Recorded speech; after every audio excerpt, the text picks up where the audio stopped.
The blade glinted under the harsh cabin lights as it sliced through the air toward Camille Drake's throat. In that frozen second at 35,000 feet, nobody moved.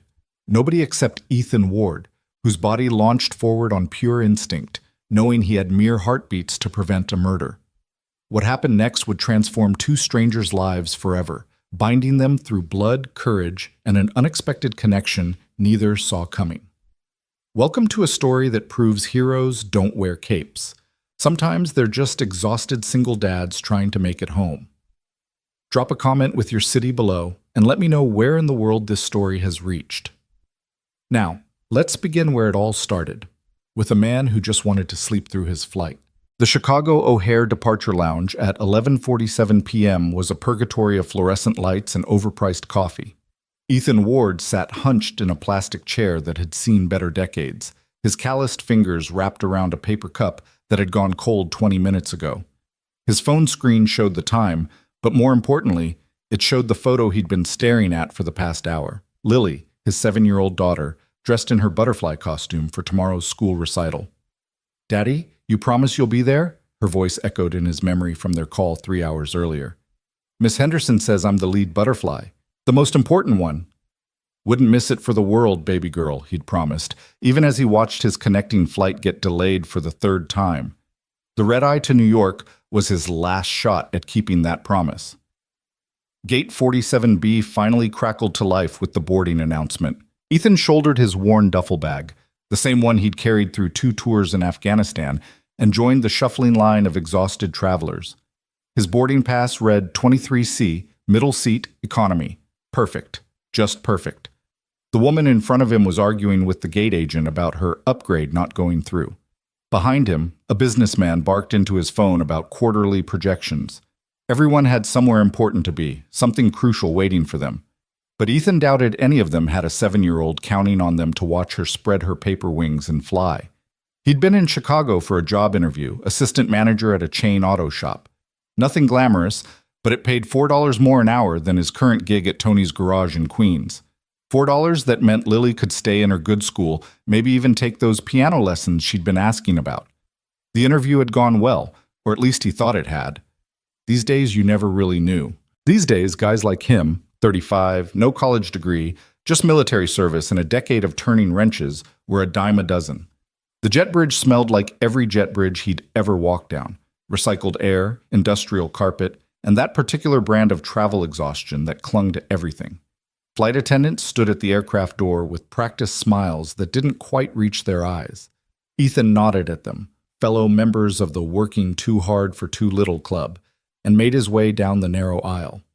Row 23 was exactly where he expected it to be, trapped between a heavy-set man already spilling into the middle seat and a college kid with headphones the size of dinner plates. The overhead bin was full, of course. Ethan shoved his duffel under the seat in front of him, his knees immediately protesting the lost legroom. "Excuse me," he muttered to the heavy-set man who grudgingly stood to let him squeeze past. The armrest was already claimed, along with a good 6 inches of Ethan's paid-for space. He'd learned long ago not to fight these battles. "Pick your fights," his staff sergeant used to say. This wasn't one of them. As he settled in for what promised to be an uncomfortable 3 hours, Ethan noticed her for the first time. First class, aisle seat, second row. Even from 20 rows back, she was hard to miss.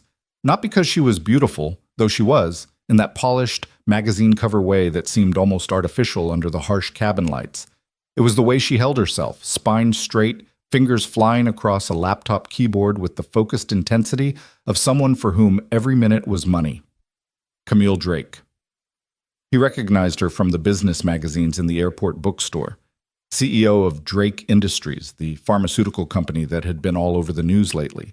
Something about a breakthrough drug, FDA approval, stock prices soaring. The kind of success story that felt like science fiction to guys like him. She was wearing a cream-colored blazer that probably cost more than his monthly rent, and her dark hair was pulled back in a way that looked simple, but probably wasn't. Everything about her screamed money, power, purpose. Everything about her was the opposite of his life. Scrambling for overtime, patching jeans instead of buying new ones, telling Lily that generic cereal tasted just as good as the brand name stuff. The flight attendants went through their safety demonstration, that choreographed dance of seatbelts and oxygen masks that nobody watched anymore. Ethan had seen enough real emergencies to know that the laminated card in the seat pocket wouldn't save you when things went sideways.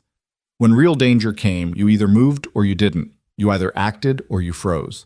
There was no middle ground. The engines roared to life, that familiar vibration that meant they were actually going to make it off the ground. Ethan closed his eyes, already calculating. Wheels up at 12:30, land at 3:45, home by 5:00 if the subway cooperated, catch 2 hours of sleep, wake up at 7 o'clock to get Lily ready for school. The recital was at 9 o'clock. He could do this. He had to do this. The plane lurched upward, and Chicago fell away beneath them, a grid of lights growing smaller and smaller until it was just another bright spot in the darkness. Somewhere down there, other single parents were fighting their own battles, making their own impossible calculations. But up here, suspended between earth and sky, Ethan let himself believe that tomorrow would be better, that the job would come through, that Lily would nail her recital, that maybe, just maybe, they were finally catching a break. He must have dozed off, because the next thing he knew, the cabin lights had dimmed to that artificial twilight that passed for night on red-eye flights. The heavy-set man next to him was snoring, a rhythmic rumble that competed with the engine noise. The college kid was still awake, face lit by his phone screen, thumbs moving in the hypnotic pattern of someone deep in a text conversation. Ethan shifted, trying to find a position that didn't make his back scream. His arm brushed against something wet on the armrest, spilled drink probably, though in the dim light it was hard to tell. He wiped his hand on his jeans, adding one more stain to a pair that had seen better days. That's when he saw the man. At first, it was just movement in his peripheral vision, someone getting up to use the bathroom. Nothing unusual. But something in the way the figure moved set off alarm bells in Ethan's head, bells that hadn't rung since his last patrol in Kandahar. Too purposeful, too focused, not the shuffle of someone half asleep, but the deliberate stride of someone with a mission. The man was tall, thin, wearing a dark hoodie pulled up despite the warmth of the cabin. He'd been sitting somewhere behind Ethan, row 30-something, maybe. Now he was moving forward, not toward the bathroom, but toward first class. Toward her. Ethan's mind processed details with the clarity that only comes with training and experience.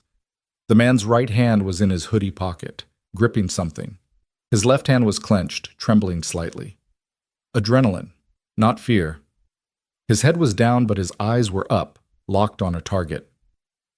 "No," Ethan whispered, already knowing what was about to happen, already knowing he was probably wrong, hoping he was wrong. But his body was already moving because in moments like this, hesitation killed people.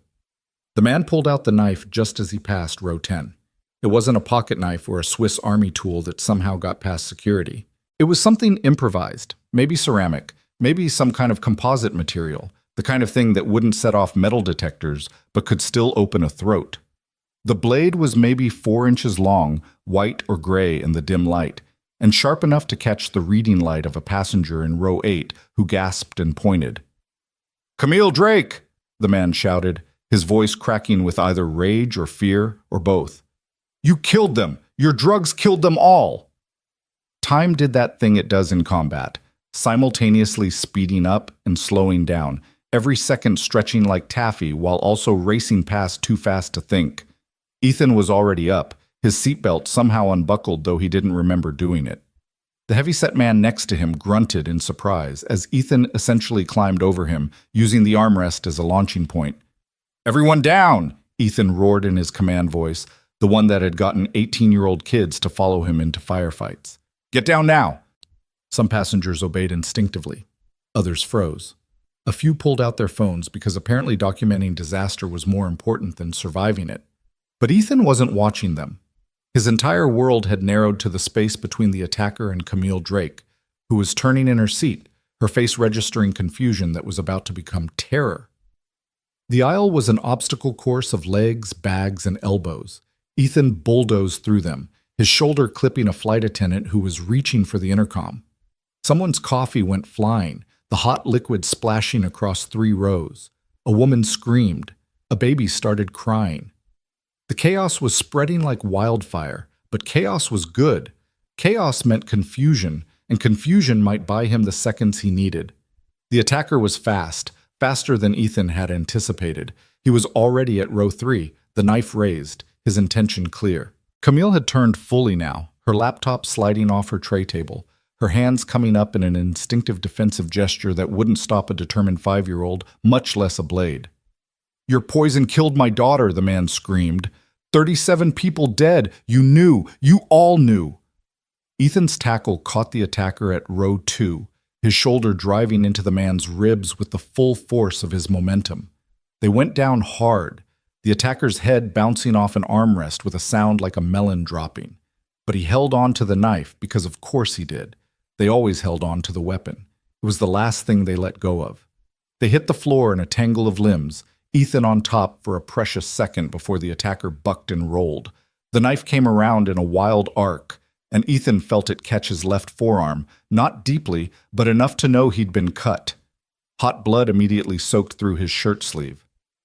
"Let it go," Ethan growled, his right hand clamping down on the attacker's wrist while his left, despite the cut, went for the man's throat. Not to kill, just to control. To make him understand that this was over. But the attacker was beyond understanding. His eyes were wild, unfocused, seeing something that wasn't there. "She has to pay," he gasped against Ethan's grip. "They all have to pay." The knife came free, finally, skittering across the floor and disappearing under a seat. Without the weapon, the fight went out of the man like air from a punctured tire. He went limp, sobbing now, repeating, my daughter," over and over until the words lost meaning. "I need restraints," Ethan barked, his command voice cutting through the chaos. "Zip ties, belts, anything." A flight attendant appeared with the plastic cuffs they kept for situations like this, because apparently situations like this happened often enough to prepare for. Ethan held the attacker down while she secured his wrists, then his ankles for good measure. Only then did he become aware of the pain in his arm, the blood that was now dripping onto the carpet, and the absolute silence that had descended on the cabin. He looked up to find Camille Drake standing in the aisle, her perfect composure shattered, her hands shaking as she stared at him. Their eyes met, and in that moment, something passed between them. Not gratitude, not yet, that would come later. This was something more primal, the recognition between someone who had almost died and someone who had prevented it. "You're bleeding," she said, her voice smaller than he would have expected from someone who commanded boardrooms. "I've had worse," Ethan replied, which was true but probably not what she needed to hear. He struggled to his feet, suddenly aware that everyone in the plane was staring at him. Some had their phones out, recording. Great. By tomorrow, he'd be all over social media. Lily's classmates would probably see it before he even got home. The captain's voice crackled over the intercom, professional calm barely masking underlying tension. "Ladies and gentlemen, we've had a security incident, but the situation is under control. We'll be making an emergency landing in Detroit. Please remain in your seats with your seatbelts fastened." Detroit. Of course. So much for making Lily's recital. A different flight attendant appeared with a first aid kit, guiding Ethan to an empty first-class seat, the one next to Camille's, he realized. She started cleaning his wound, which was longer than he'd thought, but not as deep as he'd feared. 10 stitches, maybe 12, another scar to add to the collection. "That was incredibly brave," Camille said, sinking into her seat. She was trying to project calm, but Ethan could see the tremor in her hands, the way she kept touching her throat where the knife would have gone. "Incredibly stupid, but brave." Just reacted," Ethan said, wincing as the flight attendant applied antiseptic. "Training kicks in. Military? Marines. 2 tours in Afghanistan. And now? Now I fix cars in Queens and try to make it to my daughter's school recitals." The words came out more bitter than he'd intended. Camille studied him with eyes that probably missed nothing in corporate negotiations. "What's her name?" "Lily. She's 7. She's playing the lead butterfly tomorrow. Today, I guess. If I can somehow get from Detroit to New York by 9 a.m. "The lead butterfly," Camille repeated, and for the first time since the attack, something like a smile crossed her face. "That's a big deal." "The biggest," Ethan agreed. "She's been practicing for weeks, has all her lines memorized. Even made me help her with her wings, tissue paper, and wire coat hangers. They're not much, but she thinks they're beautiful. The plane banked, beginning its descent into Detroit. Outside the window, the lights of the city spread out like a circuit board. Somewhere down there, police cars and ambulances were already racing toward the airport. Interviews, statements, paperwork. Ethan knew the drill. By the time he got through it all, Lily's recital would be long over. "The man," Camille said quietly, "the one who attacked me. He said something about his daughter?" Ethan nodded. "Yeah. Said your drugs killed her. 37 people," he said. Camille's face went very still. The Zenapral trial. There were complications, unexpected reactions in a small percentage of users. We pulled it immediately, but... She trailed off, staring at her hands. 37 people died before we could recall all of it. The lawsuits are still ongoing. His daughter was one of them? Must have been. She was quiet for a moment. I remember every name, every face in the files. Sarah Martinez, age 9. Emma Thompson, age 11. Lily Chen, age 7. She stopped, her eyes widening as she made the connection. Your daughter's age. Different Lily, Ethan said quickly. Thank God. Yeah, Camille whispered. Thank God. The landing gear deployed with a thump that made several passengers gasp. The descent was steeper than normal, the pilot not wasting any time getting them on the ground. Through the window, Ethan could see the flashing lights already waiting on the tarmac. Police, paramedics, probably FBI. This was going to be a long night. I'm going to miss her recital, he said, not really talking to Camille, just stating a fact that was settling in his chest like lead. No, Camille said suddenly, forcefully. No, you're not. She pulled out her phone, fingers flying across the screen, even as the flight attendant reminded her that all electronic devices should be in airplane mode. Martha? Yes, I know what time it is. Listen, I need the jet ready in Detroit. Yes, now. Flight plan to New York, Teterboro. We need to be wheels up as soon as possible. She paused, listening. I don't care about the cost. Just make it happen. She hung up and turned to Ethan.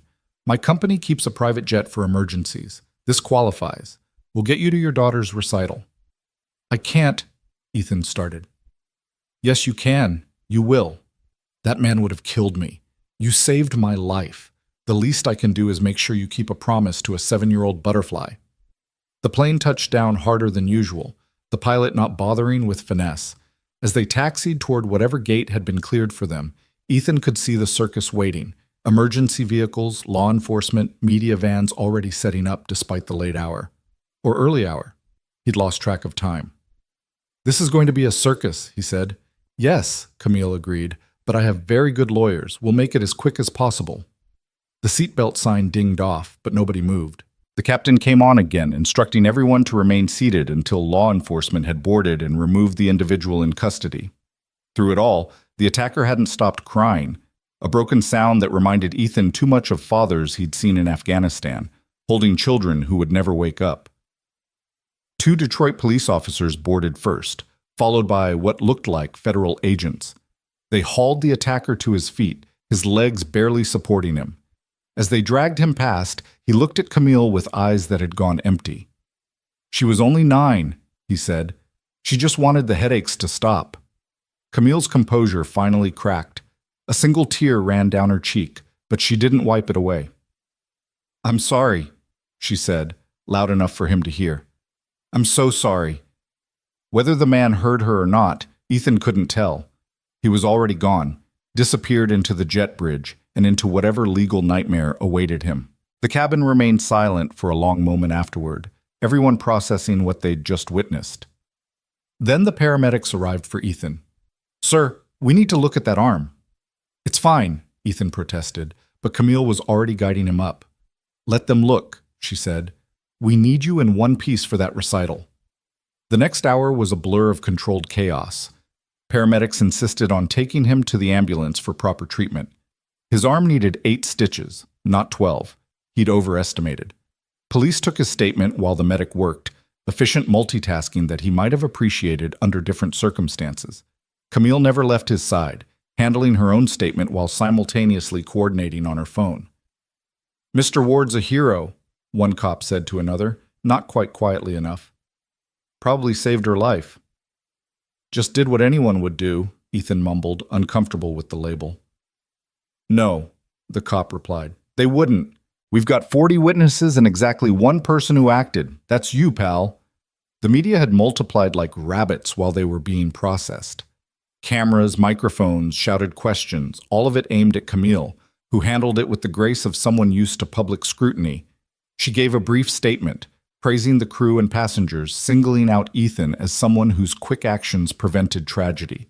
She kept it short, professional, and then her security detail, where had they come from, whisked them both away to a black SUV.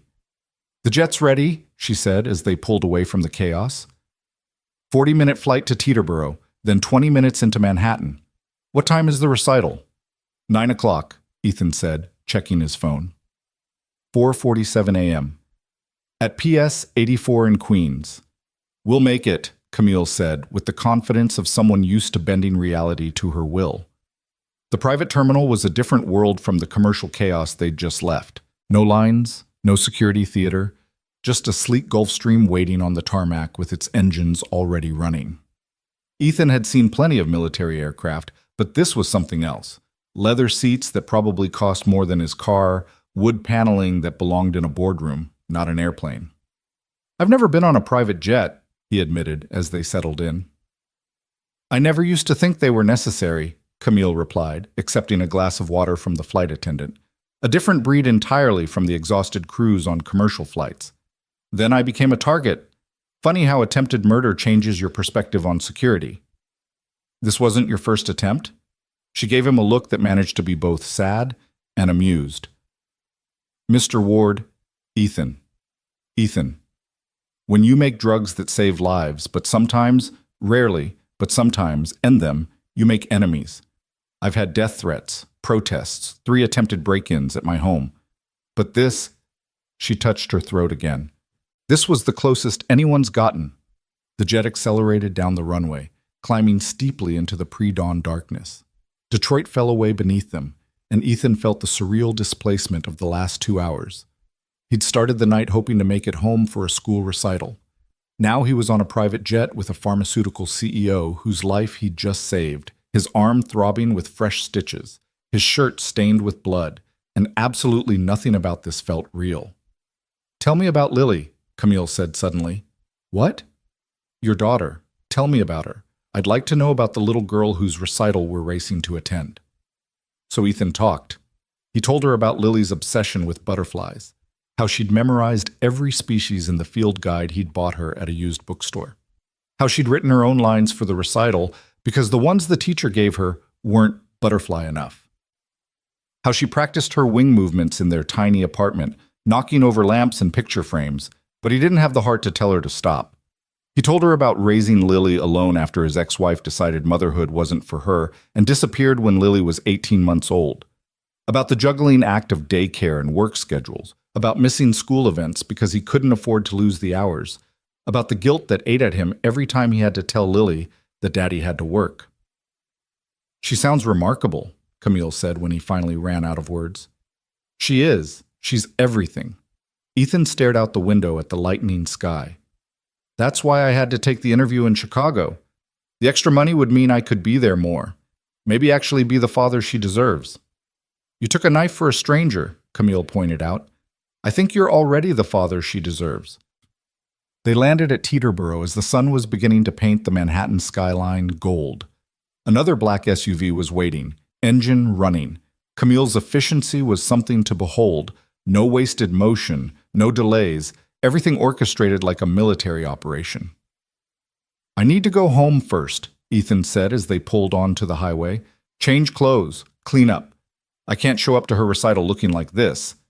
Camille looked at his blood-stained shirt, his exhausted face, the bandage on his arm. We'll stop at my place.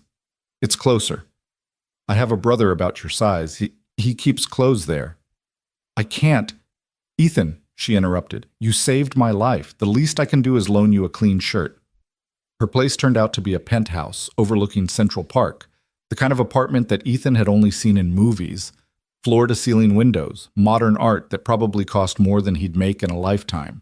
and a view that made the entire city look like a personal playground. "Bathrooms through there," she said, handing him a bundle of clothes. "These should fit.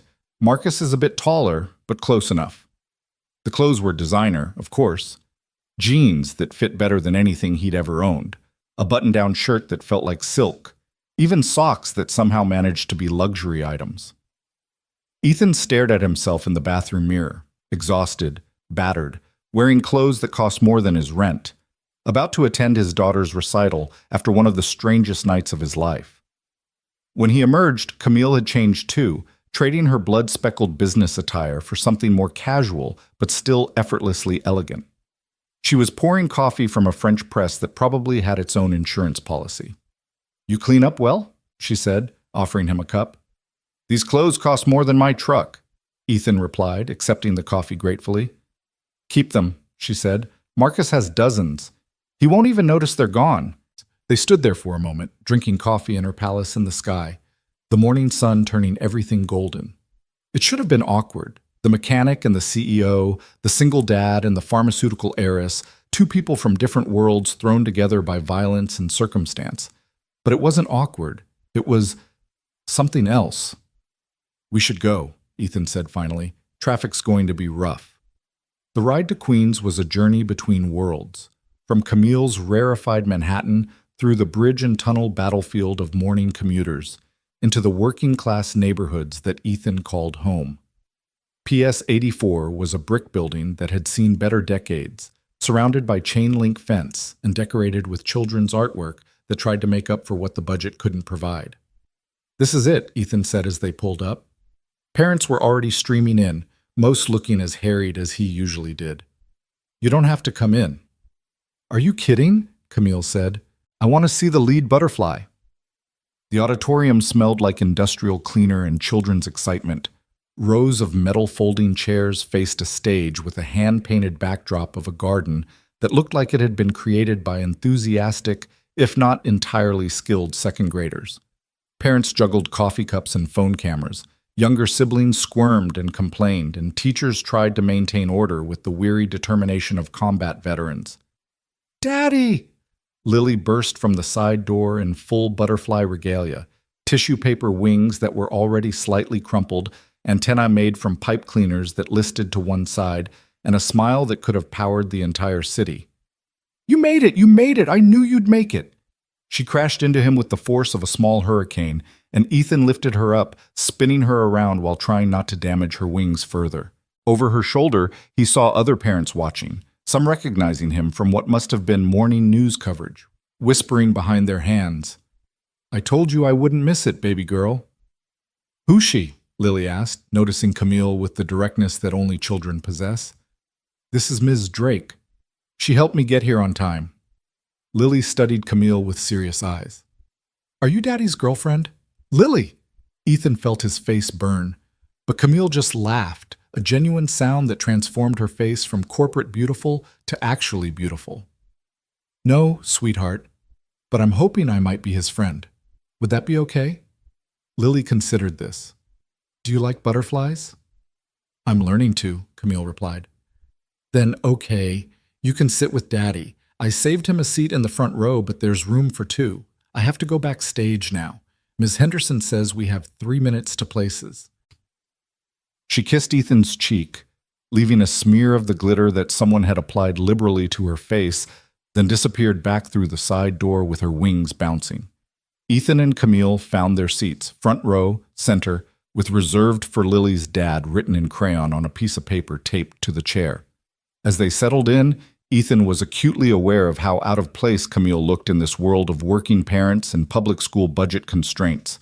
But she sat there like she belonged, like there was nowhere else she'd rather be. The lights dimmed. Well, half of them dimmed. The other half flickered and then stayed on. And Ms. Henderson appeared on stage to welcome everyone to the second grade spring spectacular. What followed was 45 minutes of organized chaos that would have made military operations look simple.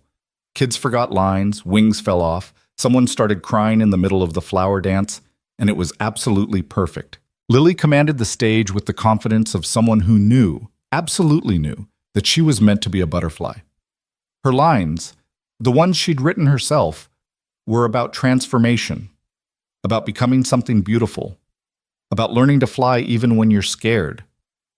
Ethan's throat got tight, and he blamed it on the exhaustion, not on the parallel to their own lives, to his little girl growing up too fast, spreading her tissue paper wings in a world that didn't always make room for butterflies. "She's extraordinary," Camille whispered. "Yeah," Ethan managed. "She is." The recital ended with thunderous applause from the audience of parents who understood that perfection wasn't the point. Lily took her bow with the gravity of someone accepting an Oscar, then immediately broke character to wave frantically at Ethan. Afterwards, in the chaos of parents collecting children and congratulations flying back and forth, Lily dragged Ethan and Camille to meet Ms. Henderson. "You must be Mr. Ward," the teacher said, shaking his hand. "Lily talks about you constantly. She was so worried you wouldn't make it." "Wouldn't have missed it," Ethan said, meaning it more than he'd meant anything in a long time. "And you are?" Ms. Henderson turned to Camille. "A friend," Camille said simply. "Someone who wanted to see the lead butterfly." As they were leaving, Lily between them holding both their hands and chattering about every moment of the performance, Camille's phone rang. She answered it, her face immediately shifting to business mode. Yes, I understand. No, I'll handle it personally. Set up the meeting for this afternoon." She hung up and looked at Ethan apologetically. "The media situation from last night, I need to deal with it." "Of course," Ethan said. "Thank you for all of this, getting me here." "Ethan," she said, stopping him. "Can I ask you something? The job in Chicago, did you get it?" "Don't know yet. They said they'd call." She pulled out a business card, writing something on the back. "I have a better offer. Director of Personal Security, Drake Industries. The salary is, well, it's more than $4 an hour extra. Considerably more. You'd be protecting me, traveling sometimes, but based here in New York. Regular hours when we're not traveling. Full benefits. Lily could have those piano lessons." Ethan stared at the card. The number she'd written was more than he made in a year. "I don't know anything about corporate security." "You know how to keep people safe," she said. "You proved that last night. The rest can be learned." "Why?" he asked. "You could hire anyone, ex-Secret Service, professional bodyguards." "Because they would have hesitated," she interrupted. "They would have assessed, calculated, followed protocol. You didn't. You just acted. That's what I need. Someone whose instinct is to protect, not to evaluate." Lily tugged on his hand. "Daddy, are you going to work with the butterfly lady?" "I don't know, baby. It's a big decision." "She came to my recital," Lily said, as if that settled everything. Camille laughed again. "Think about it," she said. "The offer's open." She knelt down to Lily's level. "You were the best butterfly I've ever seen." "There's going to be a summer show, too," Lily informed her seriously. "I might be a firefly." "Well," Camille said, standing, "I'd like to see that if your dad doesn't mind." She left them there on the sidewalk outside PS 84, getting into her black SUV and disappearing into the river of traffic that was New York at midday. Ethan stood there holding Lily's hand, holding the business card, holding the memory of the strangest night and morning of his life. "Daddy," Lily said, looking up at him, "your shirt is really nice. Is it new?" "Borrowed," he said. "Everything's borrowed right now, baby girl." "Are you okay? You look tired." He picked her up, his wounded arm protesting but holding steady. "I'm perfect," he said. "I got to see my butterfly fly."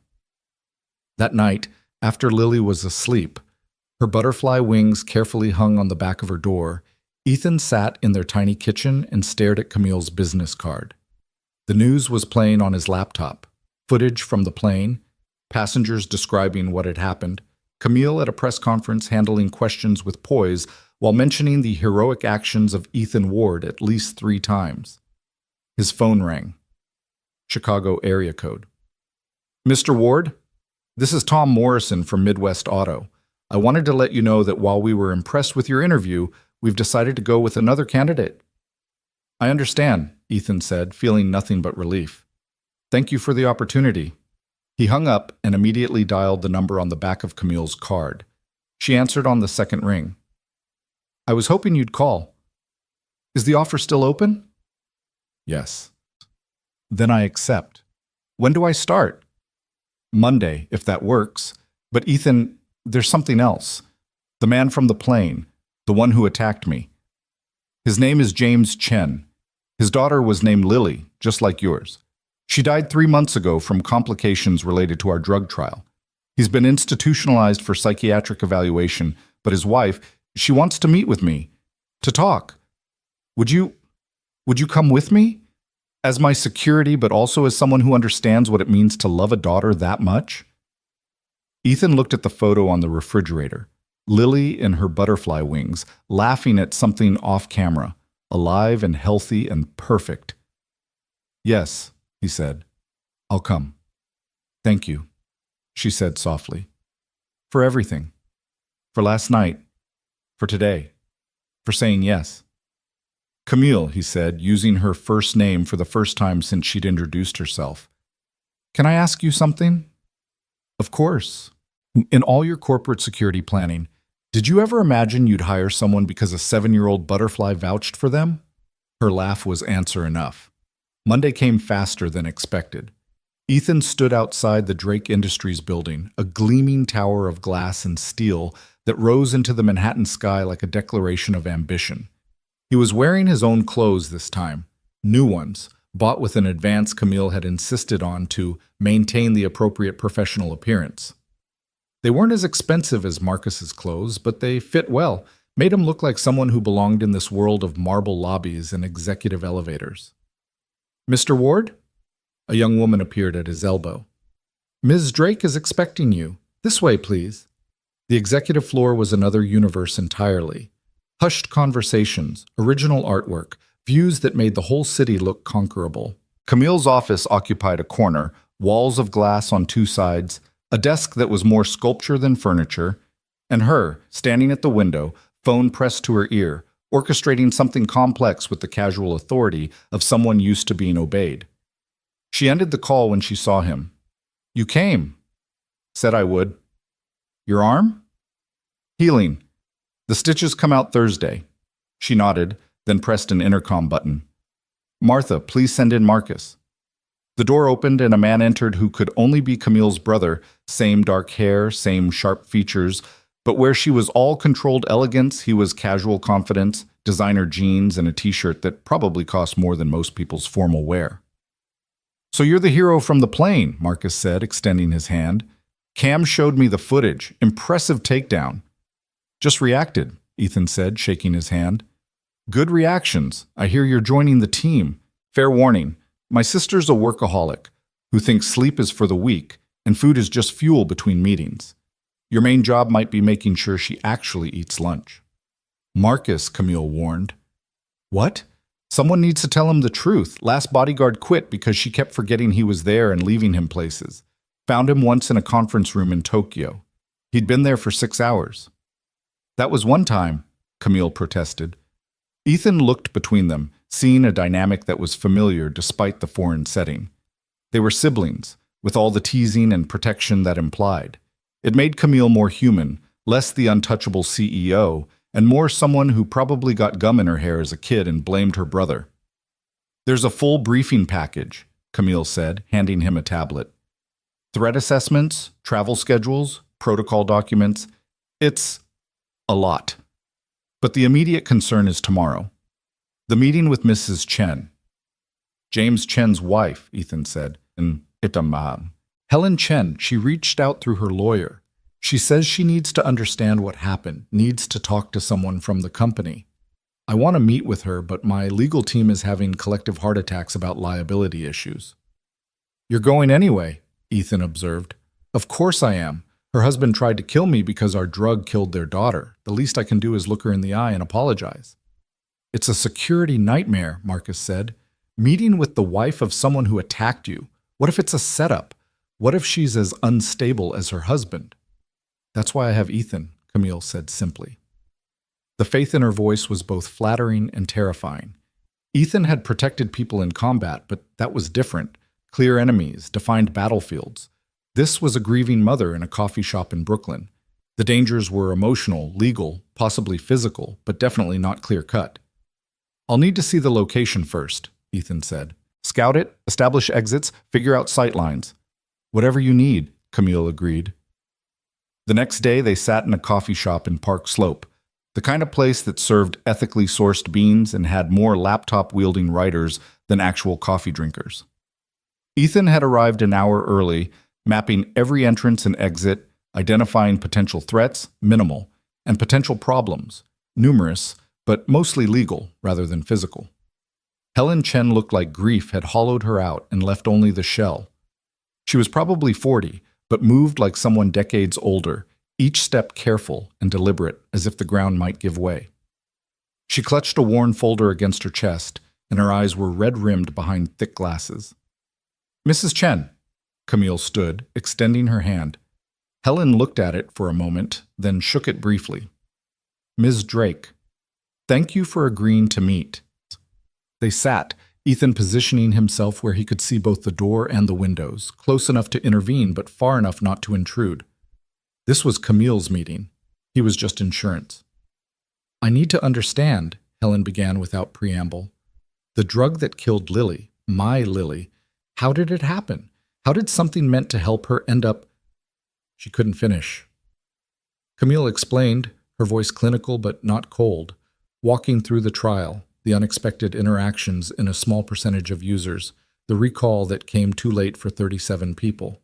She didn't make excuses, didn't shift blame, just laid out facts like breadcrumbs leading to tragedy. "She just wanted the headaches to stop," Helen whispered. "She was 9. She loved butterflies." Ethan's breath caught. Across the table, Camille's composure cracked slightly. "Tell me about her," Camille said. For the next hour, Helen Chen talked about her daughter, about her collection of butterfly books, her dreams of being an entomologist, her gentle way with smaller children, her frustration with the headaches that had plagued her since she was 6. She pulled photos from the folder, Lily Chen at various ages, a little girl who looked nothing and everything like Ethan's own Lily. "James blamed himself," Helen said eventually. "He pushed for her to be in the trial. When she died, something in him broke. He stopped sleeping, stopped eating, started talking about justice and revenge and making them pay.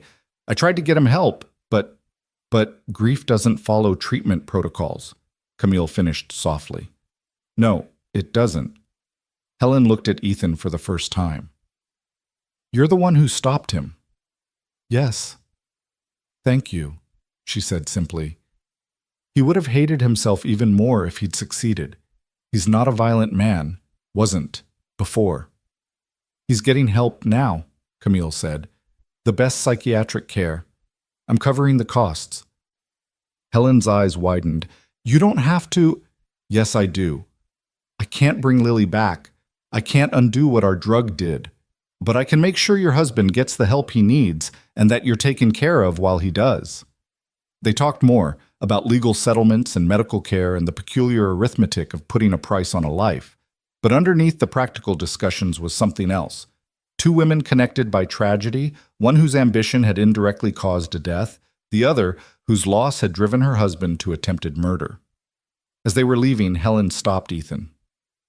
"Your daughter, Camille mentioned you have a daughter named Lily, too." "I do. She's 7. Treasure her," Helen said. "Treasure every butterfly moment." That night, Ethan found himself back in Camille's office, both of them exhausted from the emotional weight of the day. She was staring out at the city lights, a glass of something expensive untouched on her desk. "I've been thinking about quitting," she said suddenly. "What?" "The company, the drugs, all of it. We save lives, thousands of lives, but the ones we lose— how do you balance that? How do you weigh 37 deaths against 37,000 saved?" "You don't," Ethan said. "You can't. My staff sergeant used to say that mathematics breaks down when you're counting lives. All you can do is make the best decision you can with the information you have and live with the consequences." "Is that what you did in Afghanistan?" "Every day." She turned from the window to look at him. "How do you live with it?" "You focus on the ones you saved, and when that's not enough, you focus on the ones you can still save." She was quiet for a moment. "Like you saved me." That was different. That was clear. Bad guy with knife. Innocent person in danger. Simple equation. "Nothing about this is simple," she said. "I hired you to protect me, but I think I think I really hired you to remind me that there are still people who act without calculating the cost, who do the right thing because it's the right thing. Careful, Ethan said. Keep talking like that and I'll ask for a raise. She laughed, the sound filling the empty office. Lily, your Lily, is lucky to have you. I'm the lucky one. Over the following weeks, Ethan settled into his new role. It was nothing like he'd expected. Yes, there was security planning and threat assessment and all the formal aspects of protection, but there was also making sure Camille ate during 12-hour board meetings, keeping her grounded when corporate pressures threatened to consume her, and somehow, unexpectedly, becoming her friend.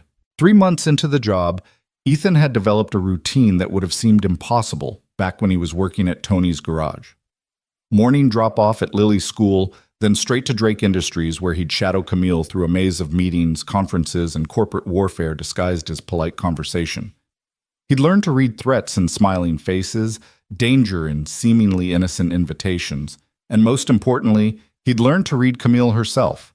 The slight tension in her shoulders when a negotiation wasn't going well, the way she touched her pearl necklace when she was buying time to think, the particular shade of exhaustion that meant she'd skipped breakfast again. "You're hovering," she said one Thursday afternoon, not looking up from the contract she was reviewing.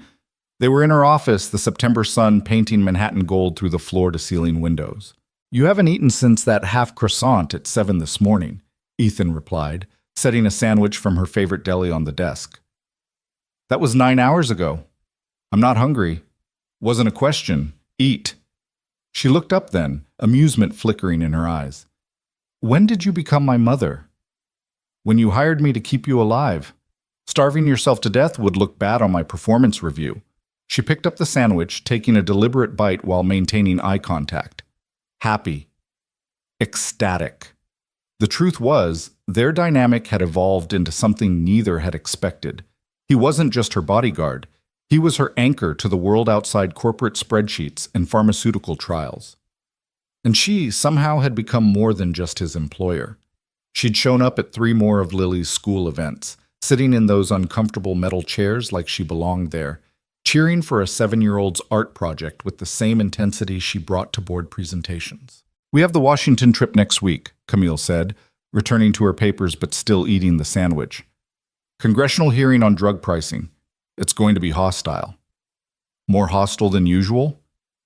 "Senator Morrison lost his nephew to an opioid overdose. He's been gunning for pharmaceutical companies ever since. We're not responsible for opioids, but nuance isn't his strong suit. He'll grandstand, make accusations, try to paint us all with the same brush." Ethan had learned about these hearings, theatrical productions where politicians performed outrage for cameras, while Camille and other executives served as props. His job was to get her in and out safely, but the real danger wasn't physical. It was the emotional toll of being blamed for everything wrong with American healthcare while trying to develop drugs that saved lives.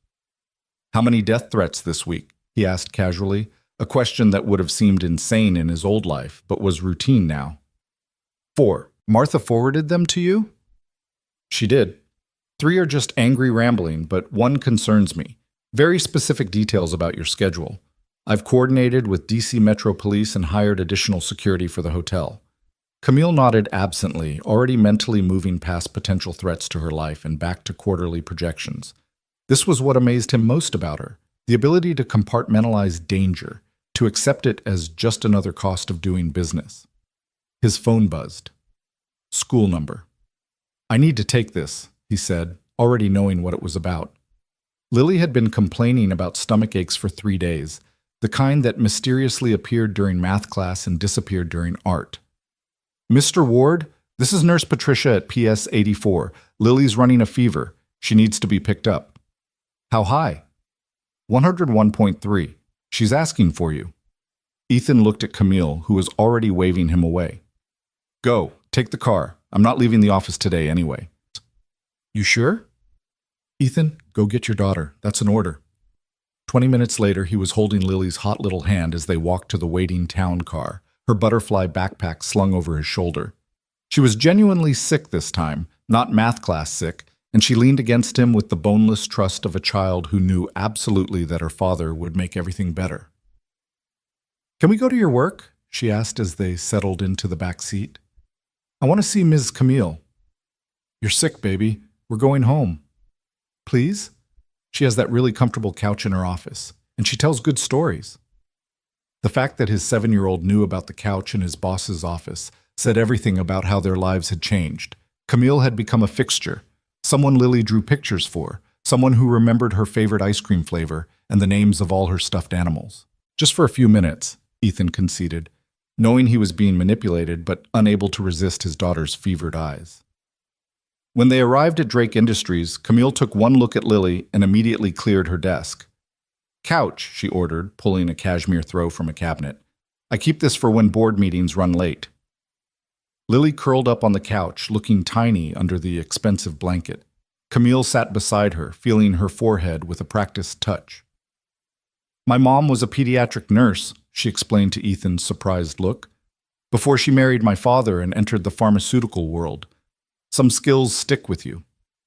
Tell me about the butterflies in Costa Rica, Lily requested, her voice small and raspy. So Camille talked, her voice taking on a storytelling cadence that Ethan had never heard in board meetings. She painted pictures of blue morpho butterflies with wings like stained glass, of migrations that turned the sky orange with monarchs, of caterpillars that looked like jewels and emerged as flying flowers. Lily's eyes grew heavy, her breathing evening out, and within minutes she was asleep. You're good with her, Ethan said softly. She's easy to be good with. She's remarkable. Like someone else I know. The words hung between them for a moment, heavier than he'd intended.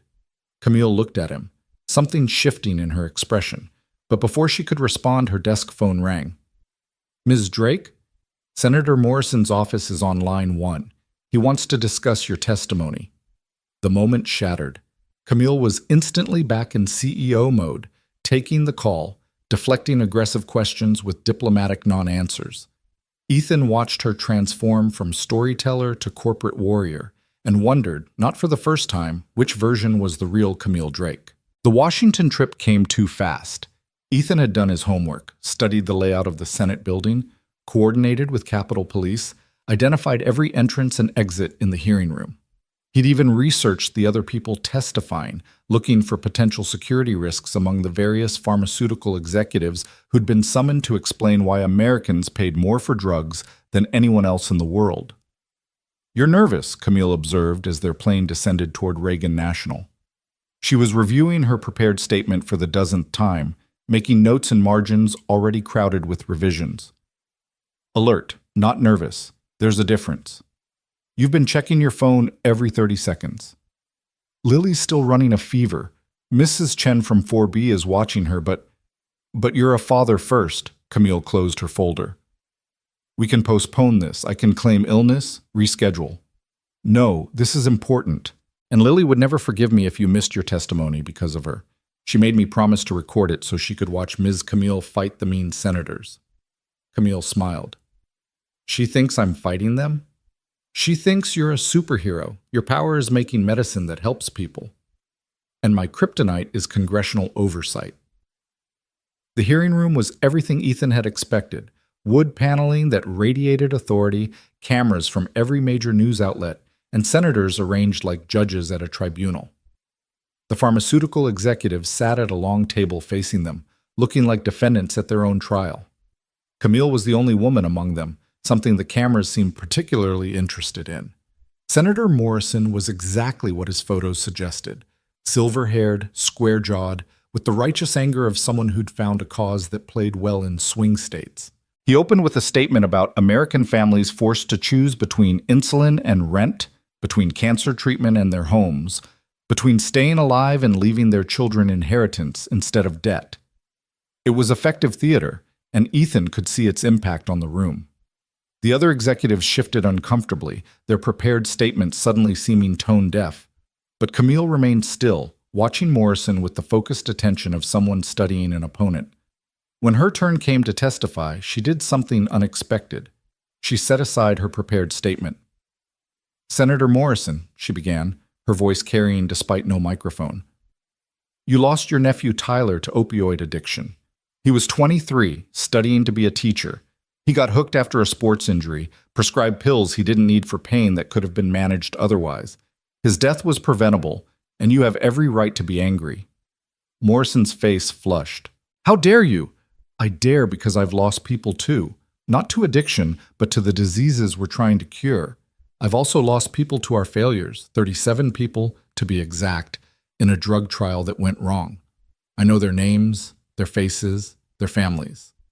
One of them was a 9-year-old girl named Lily Chen, who loved butterflies. The room had gone silent. Even the cameras seemed to stop clicking. You want to paint us as villains, Camille continued. Some of us probably are. But Drake Industries has developed 12 life-saving drugs in the past 5 years. We've made them available at cost in developing nations. We've eaten billions in research costs for drugs that failed because they weren't safe enough, weren't effective enough, weren't good enough for the people who needed them. So yes, Senator, be angry. But be angry at the right targets. Be angry at the system that makes us choose between profit and people. Be angry at the insurance companies that decide who lives and dies based on actuary tables. Be angry at the politicians who take donations from all of us and then act shocked when we behave exactly as the system incentivizes us to behave. You're deflecting responsibility, Morrison started. I'm taking responsibility. I'm here, aren't I? But if you want to actually solve this problem instead of just scoring political points, then let's talk about real solutions. Let's talk about regulatory reform that speeds up approval for generic drugs. Let's talk about Medicare negotiating prices.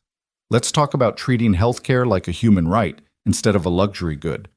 But if all you want is someone to blame for your nephew's death, then I'm sorry, Senator, but I didn't kill Tyler. The system did. And you're as much a part of that system as I am. The room erupted. Other senators jumped in, some attacking Camille, others defending her, the hearing devolving into the kind of political theater that would play well on evening news but accomplish nothing. Through it all, Ethan watched for threats, for the angry face in the gallery that might turn violent, for the protester who might rush the witness table. But the real threat came from an unexpected source. During a break in testimony, one of the other pharmaceutical executives, a man named Richard Blackwood from Titan Pharmaceuticals, approached Camille in the hallway. Ethan immediately stepped closer, recognizing the type. Old money, old power, the kind of man who thought rules were for other people. That was quite a performance, Blackwood said, his smile not reaching his eyes. Very brave. Or very stupid. Richard, Camille acknowledged coolly. You know, there's been talk about your company, about the Xenopril trial. Some people are saying the problems were known before the trial began. That data was suppressed. Ethan saw Camille's spine stiffen. That's a lie. Is it? I happen to know a researcher from your team who says otherwise, Dr. Martin Webb. He's willing to testify that you personally ordered him to bury negative test results. Martin was fired for falsifying data. His word means nothing. Maybe, but scandals have a way of taking on lives of their own, especially when senators are looking for blood. Blackwood stepped closer, and Ethan tensed. Here's what's going to happen. Drake Industries is going to support Titan's new pricing structure. You're going to fall in line with the rest of us, stop this grandstanding about human rights and accessible medicine, or Dr. Webb's story goes public. You're threatening me? Camille's voice was steady, but Ethan could see the fury building behind her controlled expression. I'm offering you wisdom. This industry survives because we stand together. Start acting like you're better than us, and we'll remind you that you're not. Blackwood walked away, leaving Camille standing in the hallway with her fists clenched. Ethan waited until he was gone before speaking. Want me to accidentally break his nose? Yes, Camille said immediately. Then, no. Maybe. God, I hate these people. Who's Dr. Webb? A brilliant researcher with a God complex and a cocaine problem. I fired him 2 years ago when I found out he was manipulating trial data to make his results look better. He's been bitter ever since, spreading rumors, trying to undermine our work. I didn't think he'd stoop to outright lies, but apparently Blackwood got to him. What are you going to do? The right thing. Same as always. She straightened her jacket. Come on. Round 2 is starting. The afternoon session was even more brutal. Morrison had been energized by Camille's confrontation, using it as evidence of pharmaceutical arrogance. Other senators piled on, each trying to outdo the others in their condemnation. Through it all, Camille remained composed, answering questions with precision, refusing to be baited into sound bites that would play poorly out of context. But Ethan could see the cost. Each accusation, each insinuation that she was personally responsible for America's healthcare crisis chipped away at her composure. By the time they finally escaped to their hired car, she was shaking. "Pull over," she said suddenly to the driver. They were barely 3 blocks from the Capitol when she stumbled out onto the sidewalk and vomited into a trash can. Ethan was beside her immediately, holding her hair back, shielding her from curious passers-by. "I'm fine," she gasped between heaves. "Just stress." "You're not fine." "I have to be fine. I have a dinner with investors in 2 hours. They need to know the hearing didn't damage our position." "Cancel it." "I can't. Camille." He turned her to face him, his hands on her shoulders. "You just went 12 rounds with the United States Senate. You stood up to Blackwood. You defended your company and your principles. You've done enough for one day." She looked at him for a long moment, and he saw something crack in her armor. "I'm so tired, Ethan. Tired of fighting, tired of defending myself, tired of being the only one who seems to care about actually helping people instead of just making money." "Then rest. The fight will still be there tomorrow." They went back to the hotel, where Ethan ordered room service and made Camille eat, while they watched the news coverage of the hearing. Most of it was predictable. Sound bites taken out of context, talking heads debating whether Camille was a hero or a villain. But one segment caught their attention. "In a surprising turn," the anchor said, "several patient advocacy groups have come out in support of Drake Industries CEO Camille Drake following her testimony today. The groups cite Drake Industries' compassionate use programs and their commitment to accessibility in developing nations as evidence that not all pharmaceutical companies are, quote, profit-driven monsters." The screen showed crowds outside the Senate building, some protesting against Big Pharma, but others holding signs supporting Camille. One sign in particular made Ethan smile. "Drake saves lives. Morrison just takes donations." "You did good today," he told her. "It doesn't feel like it. Blackwood's going to follow through on his threat. The web situation could destroy everything we've built. Then we deal with it, one threat at a time. That's how you survive." His phone rang. Mrs. Chen from 4B. Lily's fever had broken, and she was demanding to know if Daddy had protected Ms. Camille from the mean senators. "Tell her yes," Camille called out, hearing the question. "Tell her we won." "Did we?" "We didn't lose. Sometimes that's the same thing." They flew back to New York that night, Camille sleeping most of the flight with her head on Ethan's shoulder. It should have been awkward, the professional boundary clearly crossed, but it felt natural, right even. He'd stopped thinking of her as just his employer weeks ago. She was something else, something more, something that scared him if he thought about it too much. When they landed, a crisis was waiting. Martin Webb had gone to the press, just as Blackwood had threatened.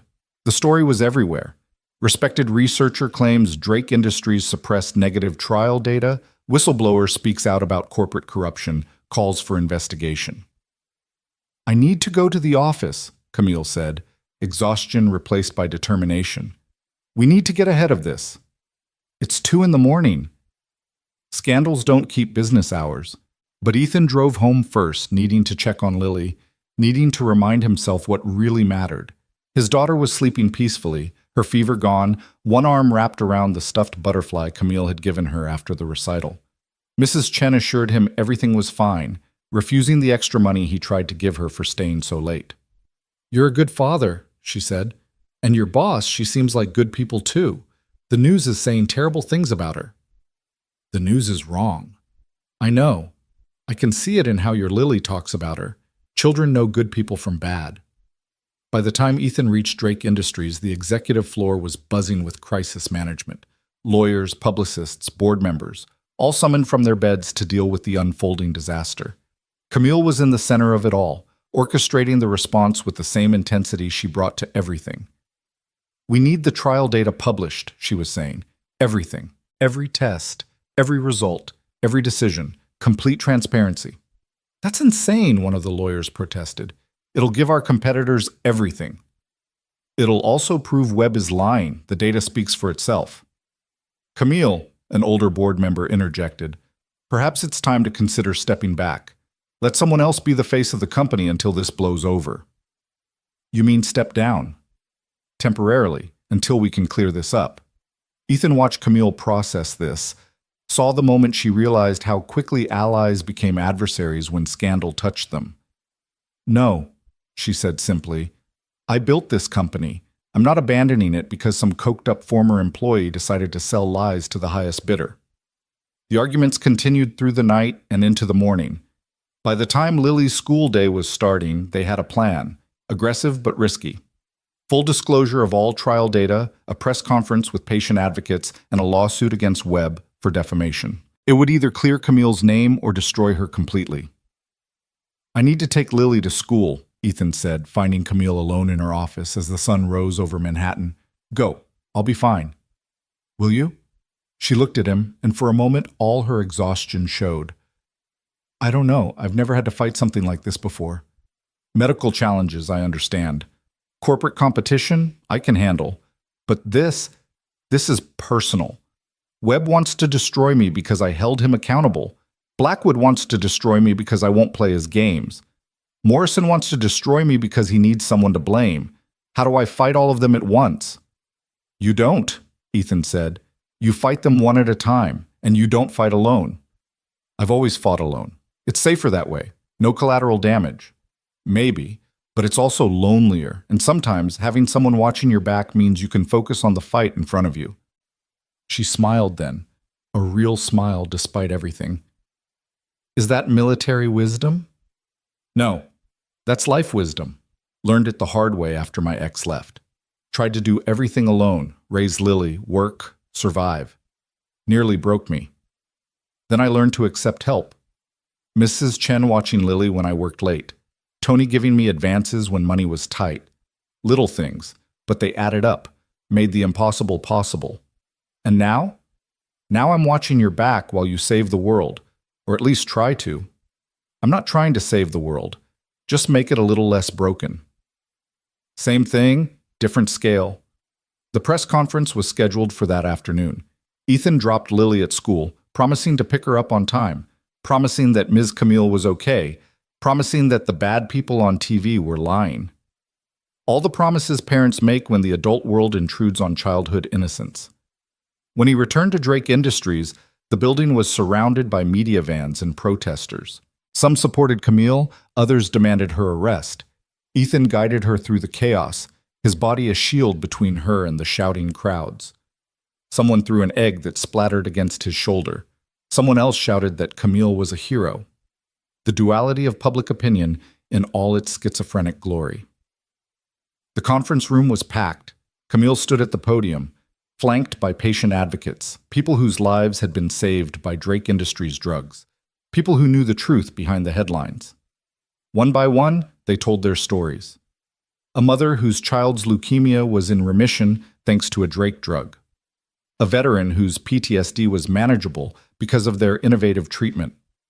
An elderly man who could still recognize his grandchildren because their Alzheimer's medication had slowed his decline.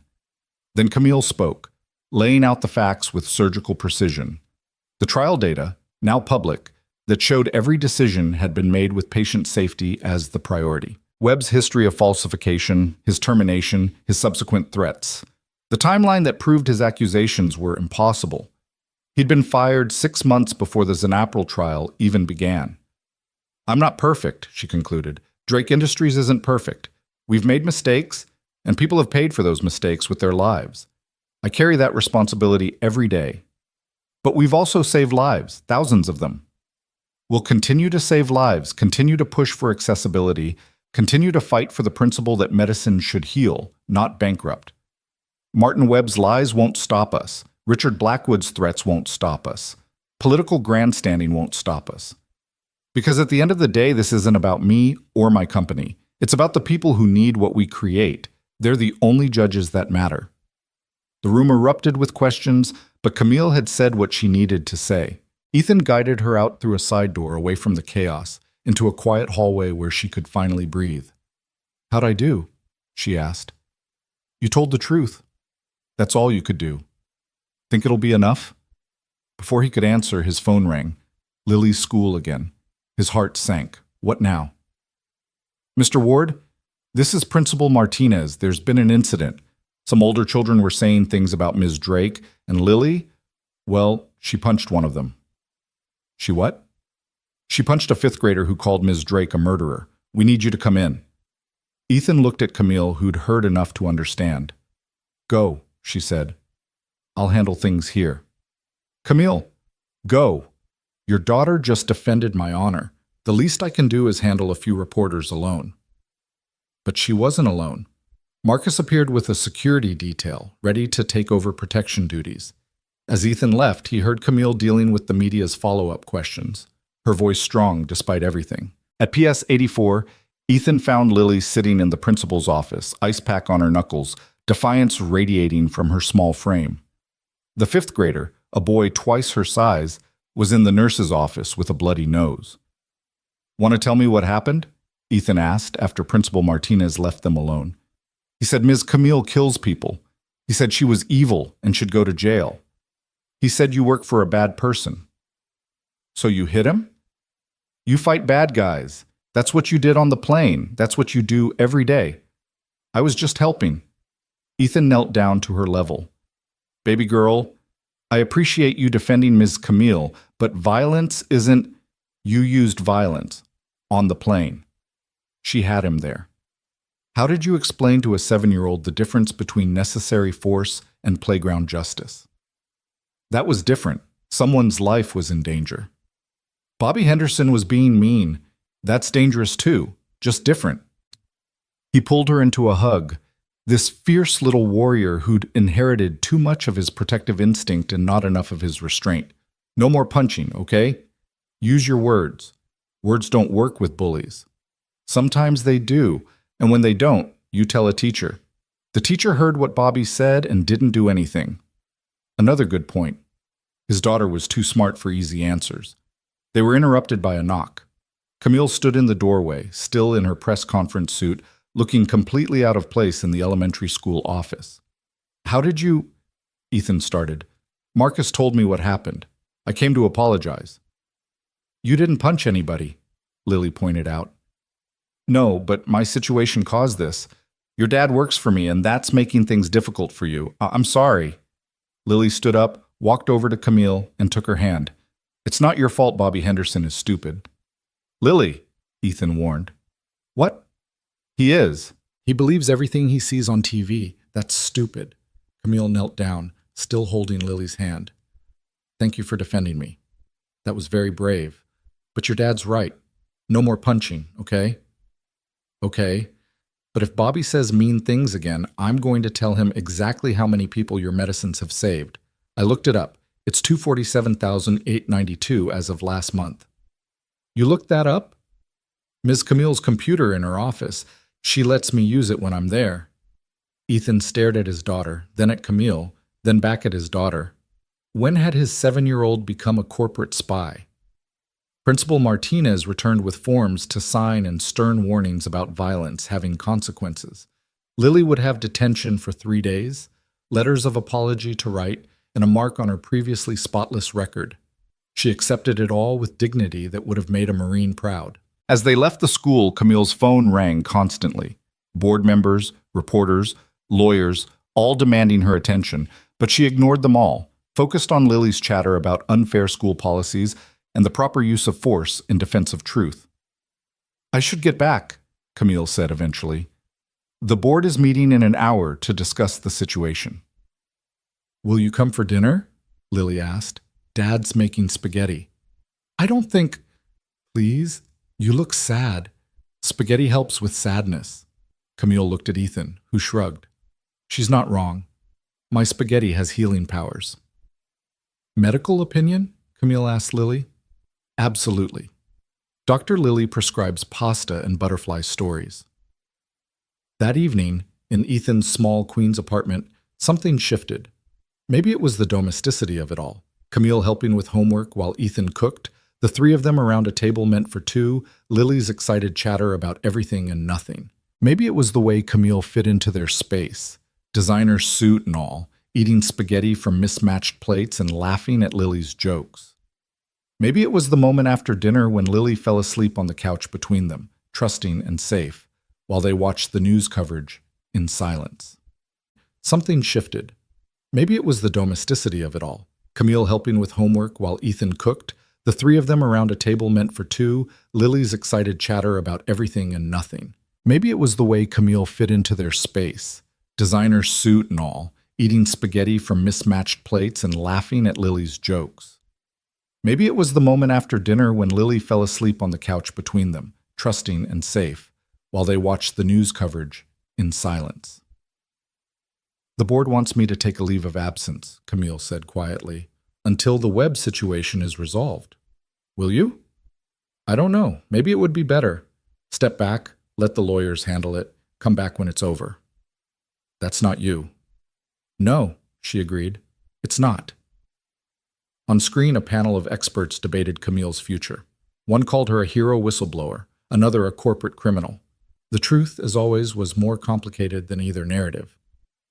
"I should go," Camille said, but didn't move. "Stay," Ethan said, the word escaping before he could stop it. "Just stay." She looked at him, something unspoken passing between them.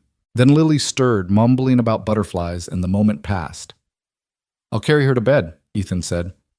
When he returned, Camille was at the window, looking out at the Queen's skyline, less impressive than her Manhattan view, but somehow more real. "When this is over," she said, not turning around, "the web situation, the investigation, all of it. When it's over, what happens to us?" "What do you mean?" "You know what I mean." He did. The growing connection between them, professional boundaries blurring into something else, something that had no place in their current dynamic but existed anyway. "I don't know," he admitted, "but right now you need security, not complications." "What if I want complications?" "Then you're not thinking clearly. Too much stress, too much pressure. When this is over, when you can think straight, we'll talk." She turned to face him. "You're right. Of course you're right. You're always right. It's very annoying. Part of my charm. Ethan, thank you. For everything. For protecting me, for letting me into your life, into Lily's life, for making me remember why I do this job, not for the money or the power, but for the people, the actual people. You don't need to thank me. Yes, I do. Because tomorrow I'm going to walk back into that boardroom and fight for my company, and the only reason I have the strength to do it is because I know you'll be there, watching my back, making sure I eat lunch, keeping me human." She left then, calling her driver, disappearing into the night. Ethan stood at the window long after her car vanished, wondering when exactly his simple job had become so complicated, when protecting her body had expanded to protecting her spirit, when professional had become personal. His phone buzzed. A text from Camille. "Tell Lily her Dr. Lily prescription worked. The spaghetti helped with the sadness." He smiled, typing back, "She'll be pleased. Her medical license arrives next week." Like, 3 dots appeared, disappeared, appeared again.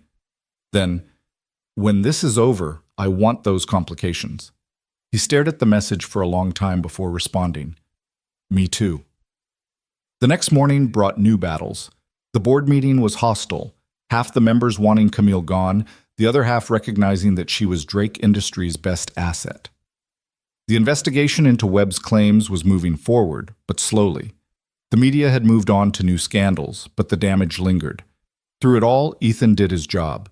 He watched for threats, managed security, made sure Camille ate and slept, and occasionally remembered she was human. But something had changed after that night in his apartment. The professional distance was gone, replaced by something warmer, deeper, more dangerous. "You're distracted," Marcus observed one afternoon, finding Ethan in the security office reviewing threat assessments. "Just doing my job." "No, you're doing your job while thinking about my sister. There's a difference." Ethan looked up sharply. "Marcus, relax. I'm not here to give you the protective brother speech. Camille can take care of herself. But I will say this, she's never let anyone in the way she's let you in. Even before, whatever this is between you two, she trusted you. That's rare for her." Why are you telling me this? Because the board is going to offer her a deal. Step down as CEO, remain as chief scientific officer, less visibility, less controversy, less risk, and she's going to take it. What? No, she'd never. She would if she thought it was best for the company. If she thought her presence was hurting more than helping. She'll sacrifice herself for the greater good. It's what she does. Ethan found Camille in her office that evening, standing at the window as she often did when wrestling with impossible decisions. The city lights spread beneath her like a circuit board of possibilities and problems, and she hadn't heard him enter. Marcus told me about the board's offer, he said. She didn't turn around. Of course he did. My brother has many qualities, but discretion isn't one of them. You can't seriously be considering it. Why not? The controversy around me is hurting the company. Our stock has dropped 12%. 3 major partnerships are on hold. The employees are anxious, the shareholders are furious, and the board has lost confidence. Stepping back might be the responsible thing to do. Stepping back would be giving up. No, it would be strategic retreat. Preserve the company, let someone else be the lightning rod for a while, come back when things calm down. Ethan crossed the room, standing beside her at the window. That's not who you are. Maybe it's who I need to be. For the greater good. The greater good. He laughed, but there was no humor in it. You know what I learned in Afghanistan about the greater good? It's usually an excuse people use when they're too scared to fight for what's right. She finally looked at him, surprise flickering across her features. You think I'm scared? I think you're tired, exhausted. And when we're exhausted, surrender starts looking like wisdom. It's not surrender. What? Yes, it is. Webb lied. Blackwood threatened you. Morrison grandstanded. And now the board wants you to fall on your sword to make their lives easier. And you're going to let them win? This isn't about winning or losing. Everything's about winning or losing. You taught me that. Every negotiation, every board meeting, every decision. You fight or you fold. And Camille Drake doesn't fold. She was quiet for a moment, processing his words. Then, unexpectedly, she smiled. When did you become my motivational speaker? When you hired me to keep you safe. This is part of that, keeping you safe from yourself. That wasn't in the job description. I've expanded my duties. Call it initiative. Her phone rang, the board chair demanding an answer. She looked at it, then at Ethan, then back at the phone. Tell Lily I'll be late for dinner tomorrow, she said, declining the call. I have a board to fight. The battle lasted 3 days. Ethan watched from the sidelines as Camille marshaled her forces, loyal board members, supportive shareholders, employees who understood that she was fighting for them as much as herself. She presented data showing that the controversy was actually driving innovation, that their compassionate use programs had expanded, that public support was stronger than the vocal opposition suggested. But the real turning point came from an unexpected source. Helen Chen, the wife of the man who'd attacked Camille on the plane, published an open letter in the New York Times.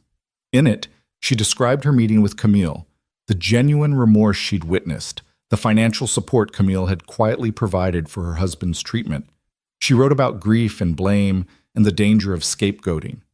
She ended with a simple statement. Camille Drake is not perfect, but she's trying to do right in an industry that often doesn't. That should be encouraged, not punished. The letter went viral. Patient advocacy groups rallied. Even Senator Morrison, perhaps feeling the political winds shifting, released a statement praising Camille's commitment to transparency while still maintaining his broader criticisms of the industry. Then came the breakthrough they'd been hoping for. The investigation into Webb's claims found evidence that he'd been paid by Titan Pharmaceuticals, specifically by Richard Blackwood, to manufacture the scandal. Emails, bank transfers, recorded conversations where Webb admitted he was lying but didn't care because the money was too good. We got them, Marcus announced, bursting into Camille's office where she and Ethan were reviewing security protocols for an upcoming conference. Blackwood's been arrested.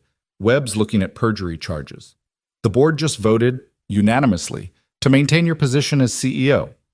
Camille sank into her chair, the exhaustion of weeks of fighting finally showing. It's over? This round, Marcus said. There'll be others, but yeah, this one's over. That night they celebrated at Ethan's apartment. Nothing fancy, just pizza and juice boxes, Lily's choice. and the quiet satisfaction of survival. Lily had made a banner out of construction paper. "Congratulations, Ms. Camille, for beating the bad guys." "Your spelling's improved," Camille noted, examining the banner. "Dad helped," Lily admitted, "but the butterflies were all me."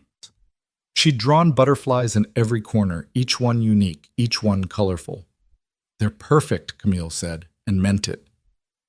After Lily went to bed, Ethan and Camille sat on his small balcony, the sounds of Queens filtering up through the night air.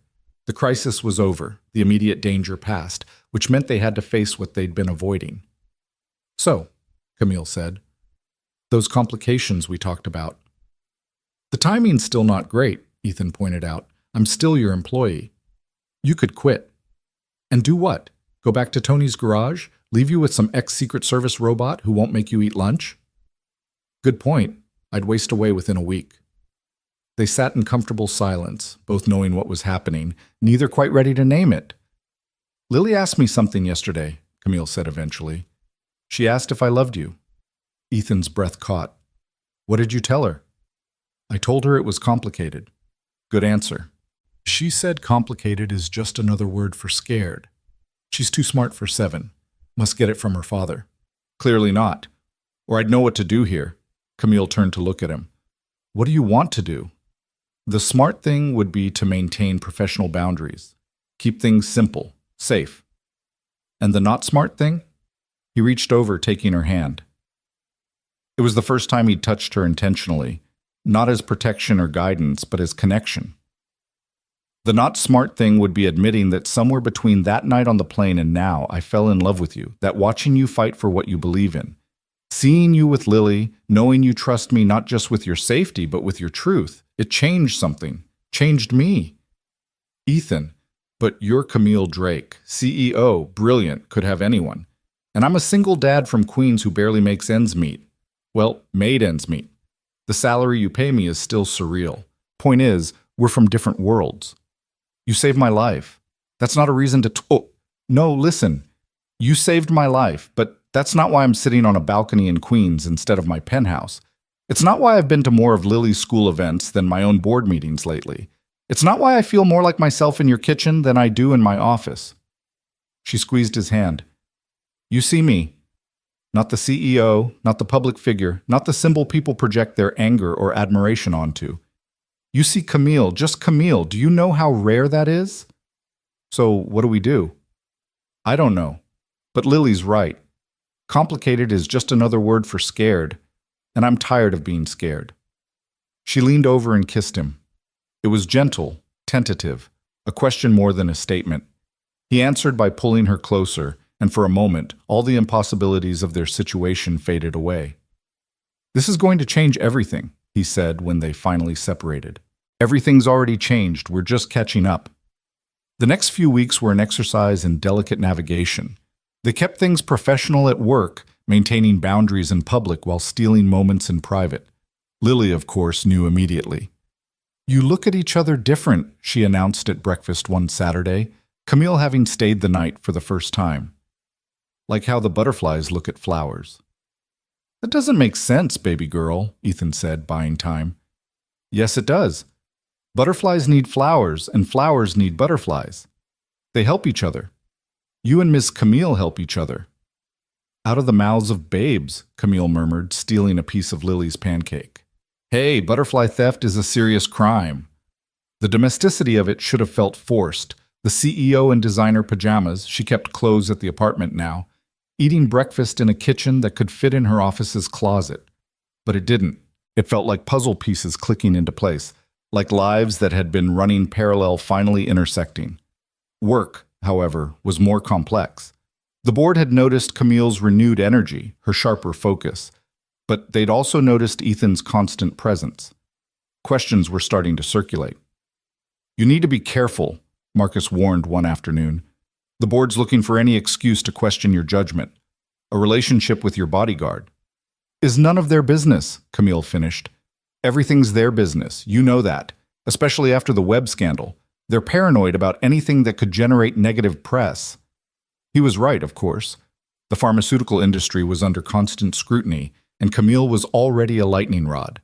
Adding a controversial relationship to the mix would give her enemies ammunition. But life has a way of making choices for you.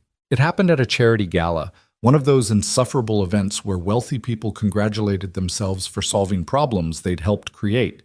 Camille was making the rounds, schmoozing donors and partners, while Ethan shadowed her at a professional distance. Richard Blackwood was there, out on bail, pending trial, but still invited because money has its privileges. He approached Camille with the confidence of someone who'd never faced real consequences. "Camille, lovely as always." "Richard, I'm surprised you're here." "Bail has its advantages. Besides, I wanted to apologize. The web situation got out of hand. Business competition is one thing, but what I did crossed a line." Ethan tensed, ready to intervene, but Camille held up a subtle hand. "Wait. Your apology would mean more if it weren't motivated by your lawyer's advice," she said coolly. Blackwood's smile turned sharp. "Ever the idealist. It's admirable, really. Though I hear you've been finding comfort in interesting places. Your bodyguard, isn't it? How quaint." "Careful, Richard." "Oh, I'm being very careful, but you should be too. The board might overlook a lot, but the CEO sleeping with the help? That's the kind of scandal that ends careers." Ethan stepped forward then, not as security, but as himself. "Mr. Blackwood, I think it's time for you to move along." Blackwood looked him up and down dismissively. The hero himself. "Tell me, Mr. Ward, what's it like? Going from minimum wage to minimum wage plus benefits must be quite the fairy tale."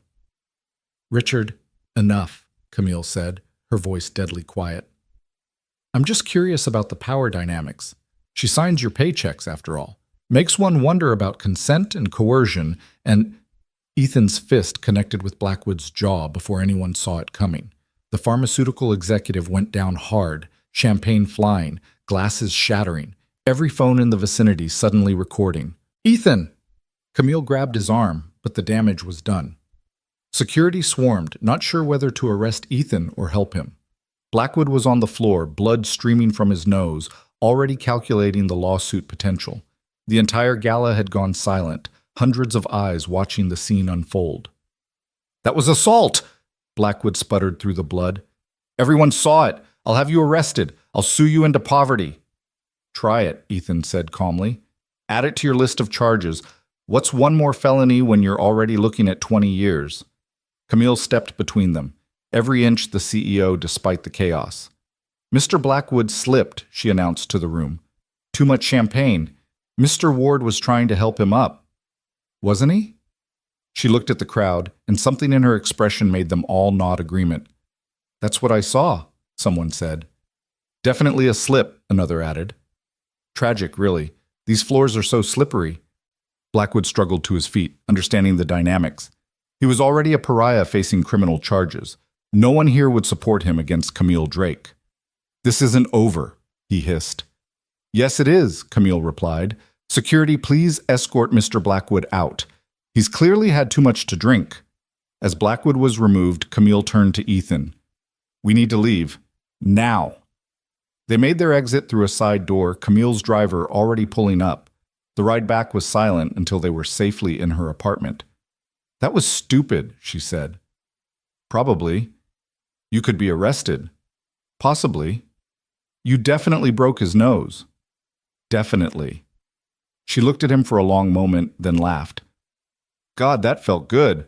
I've wanted to hit him for years. Happy to help. This is going to be everywhere tomorrow. Security footage, witness accounts, social media. The board will demand your termination." "I know. I won't fire you." "You might have to." "No. If they want you gone, they'll have to fire me too." "Camille, no. I'm done letting them dictate my life. Done pretending, done hiding, done being scared of their judgment. You defended me, defended us. The least I can do is the same." Her phone was already ringing. Board members, lawyers, PR flacks, all in various stages of panic. She ignored them all. "What about Lily?" she asked suddenly. "This will affect her, the publicity, the scrutiny. I'll talk to her. She's tougher than she looks. Gets it from her mother's side, clearly not mine." Her mother left. But her genetic contribution to stubbornness remains. They spent the night planning, strategizing, preparing for the storm. By morning, the incident was indeed everywhere. CEO's bodyguard assaults pharmaceutical executive competed with Love Scandal rocks Drake Industries for the most sensational headline. But something unexpected happened. The security footage, when it emerged, clearly showed Blackwood's aggressive approach, his invasive comments audible enough to be transcribed. Public opinion, fickle as always, swung in Ethan's favor. The hashtag defending Camille started trending, with people sharing stories of times they wish someone had stood up for them against workplace harassment. "You're a hero again," Lily informed Ethan, showing him her tablet where classmates were messaging about her famous dad. "I'm not a hero, baby girl. Just made a mistake that happened to work out." Miss Henderson says heroes are people who do the right thing even when it's the wrong thing. That sounds like you. Your teacher's too smart. She also says you and Ms. Camille should get married. Ethan choked on his coffee. She said what? Well, she said it to the other teachers, but I heard. I was getting water. She said you're perfect for each other and everyone can see it except you two. We can see it, Camille said from the doorway. She'd arrived early, looking ready for battle in a suit that meant business. We're just taking our time. Why? Lily asked with the directness only a 7-year-old could manage. If you love each other, why wait? Ethan and Camille exchanged glances. Out of the mouths of babes, indeed. The board meeting was scheduled for noon. Ethan wasn't allowed to attend, conflict of interest, but Marcus provided updates via text. The old guard wanted both Camille and Ethan gone, arguing that the scandal was too much. The younger members argued that standing by their CEO would show strength, modern values, a company that protected its people. They're asking about your relationship, Marcus texted, whether it predated the plane incident, whether it constitutes an ethical violation. Camille had prepared for this. She presented a timeline showing that nothing inappropriate had happened while Ethan was just security. She talked about boundaries maintained, professionalism upheld, and then she did something unexpected. I'm in love with him, she told the board, according to Marcus's frantic texts. Not because he saved my life, not because he's convenient, but because he sees the work we do here as important, because he reminds me why we do it, because his daughter asks better questions about pharmaceutical ethics than half of you. If that's a scandal, then we're in the wrong business. The vote was close, 7-5, but Camille kept her position. The stipulation was that Ethan's role would be restructured. No longer personal security, he'd become director of corporate security, overseeing the entire department, a promotion that took him out of her direct chain of command, solving the ethical concerns while keeping them in the same orbit. So I'm your boss now? Ethan asked that evening, reviewing the new organizational chart. Technically, we're peers, both reporting to the board. The board you regularly ignore. Only when they're wrong, which is often. They were in his apartment again, Lily doing homework at the kitchen table while they cooked dinner together. It was becoming their routine, the CEO and the security director, playing house in Queens while running a pharmaceutical empire during business hours. The Times wants to do a profile, Camille said, chopping vegetables with the focus she brought to everything. About us. The unconventional romance, the class differences, the whole fairy tale angle. Tell them no. I did. Then the Journal called. And the Post. And 60 Minutes. All no? All no. This is ours, not theirs. Lily looked up from her math homework. But everyone already knows. Bobby Henderson says his mom says you're like a Disney movie, but with more punching. Your friend Bobby's mom sounds interesting, Camille said. She's president of the PTA. She wants you to speak at Career Day. About pharmaceutical manufacturing? About being a boss lady who dates superheroes. I'm not a superhero, Ethan protested. You kind of are, Camille and Lily said in unison, then high-fived over his groan. The months that followed were a study in balance. Camille navigated the corporate world while Ethan built the security department into something more comprehensive than just executive protection. They kept separate apartments but lived in practice together, splitting time between Queens and Manhattan, between Lily's school events and board meetings, between normal and extraordinary. The Webb trial was a sensation. He was convicted of perjury and fraud, sentenced to 5 years that he'd probably served 2 of. Blackwood took a plea deal, losing his company and fortune, but avoiding significant jail time, because that's how justice works when you can afford good lawyers. Drake Industries, meanwhile, thrived. The controversy had actually helped in a perverse way, positioning Camille as a reformer, someone willing to fight for change. Stock prices recovered and surpassed previous highs. New partnerships formed with companies that appreciated her stance on accessibility and transparency. But the real change was personal. It happened on a Tuesday, unremarkable, except for being Lily's 8th birthday. They'd planned a small party, just family and close friends, nothing elaborate. But when Ethan arrived at the office to pick up Camille, he found her in tears. "What's wrong?" He was instantly in protection mode, scanning for threats. She held up a paper, test results from their latest trial. "It works," she whispered. "The childhood leukemia drug. It works. 93% remission rate. We're going to save so many lives." He held her while she cried. Tears of relief, of vindication, of all the pressure finally breaking. This was why she did it, why she fought through scandals and threats and impossible decisions. For moments like this, when science and determination combined to push back death a little farther.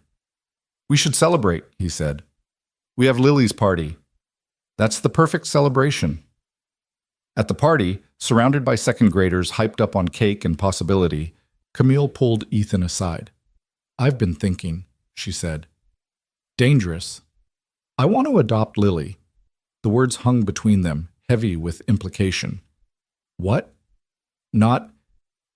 She's your daughter, will always be your daughter, but I want to be her mother too, legally, if she'll have me. If you'll have me.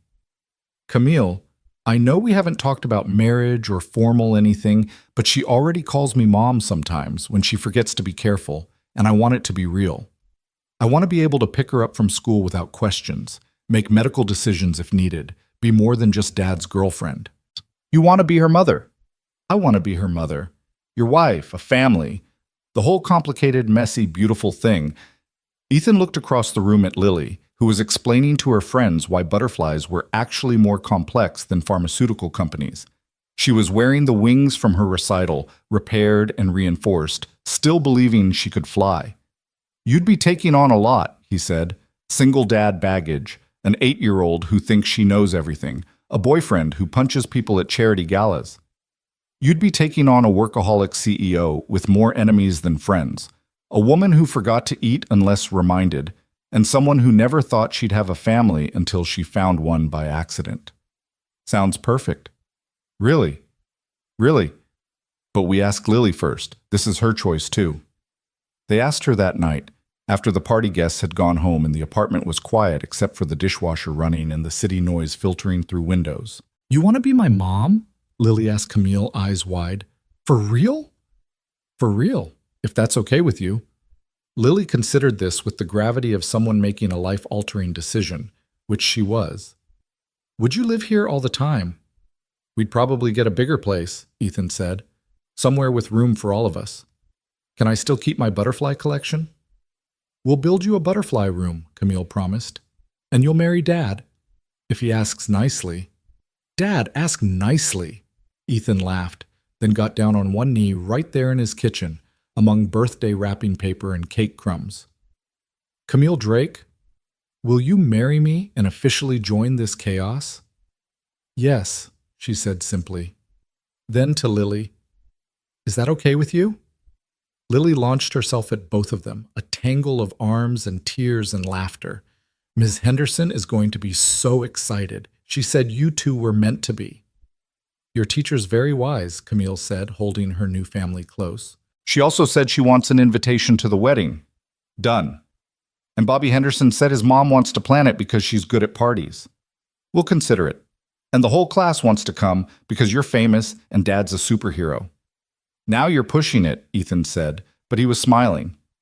They were married 6 months later, not in a grand ceremony befitting a CEO, but in the Butterfly Conservatory at the Natural History Museum, surrounded by actual butterflies and the people who mattered. Lily was the flower girl and maid of honor and ring bearer all rolled into one, taking her duties seriously in a dress that had wings attached, because of course it did. Helen Chen attended, her husband James now in treatment and showing improvement. She brought a gift, a butterfly pin that had belonged to her Lily, passed on to a new Lily who would carry the memory forward. Marcus gave a speech that made everyone cry, talking about his sister who'd devoted her life to saving others, finally saving herself by letting someone save her. Even Bobby Henderson's mom was there, having somehow actually helped plan parts of the reception, proving that PTA presidents were forces of nature that shouldn't be underestimated. But the moment that mattered most came during the vows. "You saved my life," Camille said to Ethan, "not just on that plane, but every day since. You reminded me that there's more to life than work, more to success than profit, more to love than safety. You and Lily gave me a family I didn't know I needed." "You saved mine too," Ethan replied. "You showed me that protecting someone isn't just about keeping them from harm, but helping them fly. You gave Lily a role model who proves that strength and kindness aren't opposites. You gave us both a future we couldn't have imagined." "And I got two parents out of it," Lily interjected, making everyone laugh. As they kissed to seal their union, butterflies released throughout the conservatory, a chaos of wings and color that seemed perfect for the moment. Camille Drake became Camille Ward Drake, hyphenated because she was still CEO and had a brand to maintain, and Ethan Ward became the unlikely prince in a very modern fairy tale. The media had a field day, of course. From bodyguard to husband, the Drake love story ran in every major publication. But they kept the details private, sharing only what they chose, protecting the life they'd built together. Drake Industries continued to thrive under Camille's leadership, with Ethan ensuring her security in every sense of the word. They developed new drugs, saved more lives, and fought the fights that needed fighting. But they also made it home for dinner most nights, helped with homework, attended school plays where Lily inevitably played some kind of winged creature. 2 years into their marriage, the Ward-Drake household had settled into a rhythm that outsiders found bewildering but worked perfectly for them. Their brownstone in Brooklyn, a compromise between Manhattan's intensity and Queens' groundedness, was a controlled chaos of scientific journals, security reports, and Lily's ever-expanding butterfly collection that had indeed taken over an entire room. "Dad, Mom's not eating again," Lily announced one morning, now 10, and appointed herself as the family's health monitor. She stood in the doorway of Camille's home office, hands on her hips in a pose that was pure mimicry of her adoptive mother's boardroom stance. Ethan looked up from the threat assessment he was reviewing. A pharmaceutical conference in Geneva next month had attracted the usual collection of protesters, competitors, and potential problems. But his daughter was right. Camille had been in her office since 4 a.m., and the breakfast he'd brought her sat untouched. "Code Red?" he asked Lily. "Approaching Code Red. She's doing that thing where she reads the same page over and over." They'd developed this system, a color-coded assessment of Camille's workaholic tendencies. Green meant normal CEO behavior. Yellow meant intervention suggested. Red meant forced extraction from office. Ethan found his wife exactly as Lily described, staring at a clinical trial report, but not really seeing it. The past month had been brutal. A new Alzheimer's drug showing promise, but not enough. A hostile takeover attempt from a Chinese firm. And yesterday, the news that Senator Morrison was launching another investigation into pharmaceutical pricing. "Earth to Camille, he said, removing the report from her hands. She blinked, focusing on him slowly. "What time is it?" "Time for you to eat something and tell me what's really wrong. Because it's not the Morrison investigation. You eat those for breakfast, literally, apparently, since you skipped actual breakfast." "We lost another one," she said quietly. "The trial in Mumbai. A 12-year-old girl. Unexpected interaction with a local medication we didn't know she was taking." Ethan sat on the edge of her desk, understanding now. Every death in their trials hit Camille hard, but children were the worst. They reminded her of the Xenopril disaster, of promises to do better that sometimes felt impossible to keep. "Tell me about her." "Priya Sharma. Loved to dance, apparently. Classical Indian dance. Her parents sent a video of her performing last year, before the disease progressed." Camille pulled up the video on her tablet, showing a girl in brilliant costume, moving with grace that belied her age. "We were supposed to save her." "You can't save everyone." "That's what everyone says. But what if everyone's wrong? What if we just haven't figured out how yet?" This was the weight she carried, not just running a company, but holding herself personally responsible for every life they touched. It was what made her brilliant and what threatened to break her. "Mom?" Lily appeared with a tray, scrambled eggs, toast, orange juice, and a note that said "Doctor's orders, Dr. Lily," with a butterfly drawn in the corner. Camille managed a smile. "Did you make this?" "Dad helped, but I cracked the eggs. Only got a little shell in them." "Extra calcium," Ethan said. "Good for bones." As Camille ate, mostly to appease Lily, her phone rang. Marcus from the office. "We have a situation," his voice tight through the speaker. "James Chen is here." Ethan was instantly alert. Chen had been released 6 months ago after intensive psychiatric treatment, supposedly stable, but his presence at Drake Industries couldn't be good. "Security knows?" Ethan asked. He walked in through the main entrance, asked to see Camille. He's not making threats, just sitting in the lobby. "But people are nervous." "We'll be right there," Camille said, already standing. "No," Ethan countered. "I'll go. You stay here with Lily." He asked for me specifically, and Helen called last week, said he was doing better, wanting to make amends. Maybe that's all this is. And maybe it's not. They looked at each other, the eternal dance of her optimism and his caution. Usually they found a middle ground, but this was different. This was the man who'd tried to kill her. "I'm coming with you," Lily announced. "It's Saturday, and you promised we'd go to the museum." "This is work stuff, baby girl," Ethan said. "Everything's work stuff lately. Besides, I want to see Mr. Chen. His daughter liked butterflies too." Sometimes Lily's emotional intelligence was startling. She understood connections that adults tried to complicate, saw humanity where others saw only threat. In the end, they all went. Though Lily waited in Camille's office with Marcus, while Ethan and Camille met James Chen in a conference room with security standing by.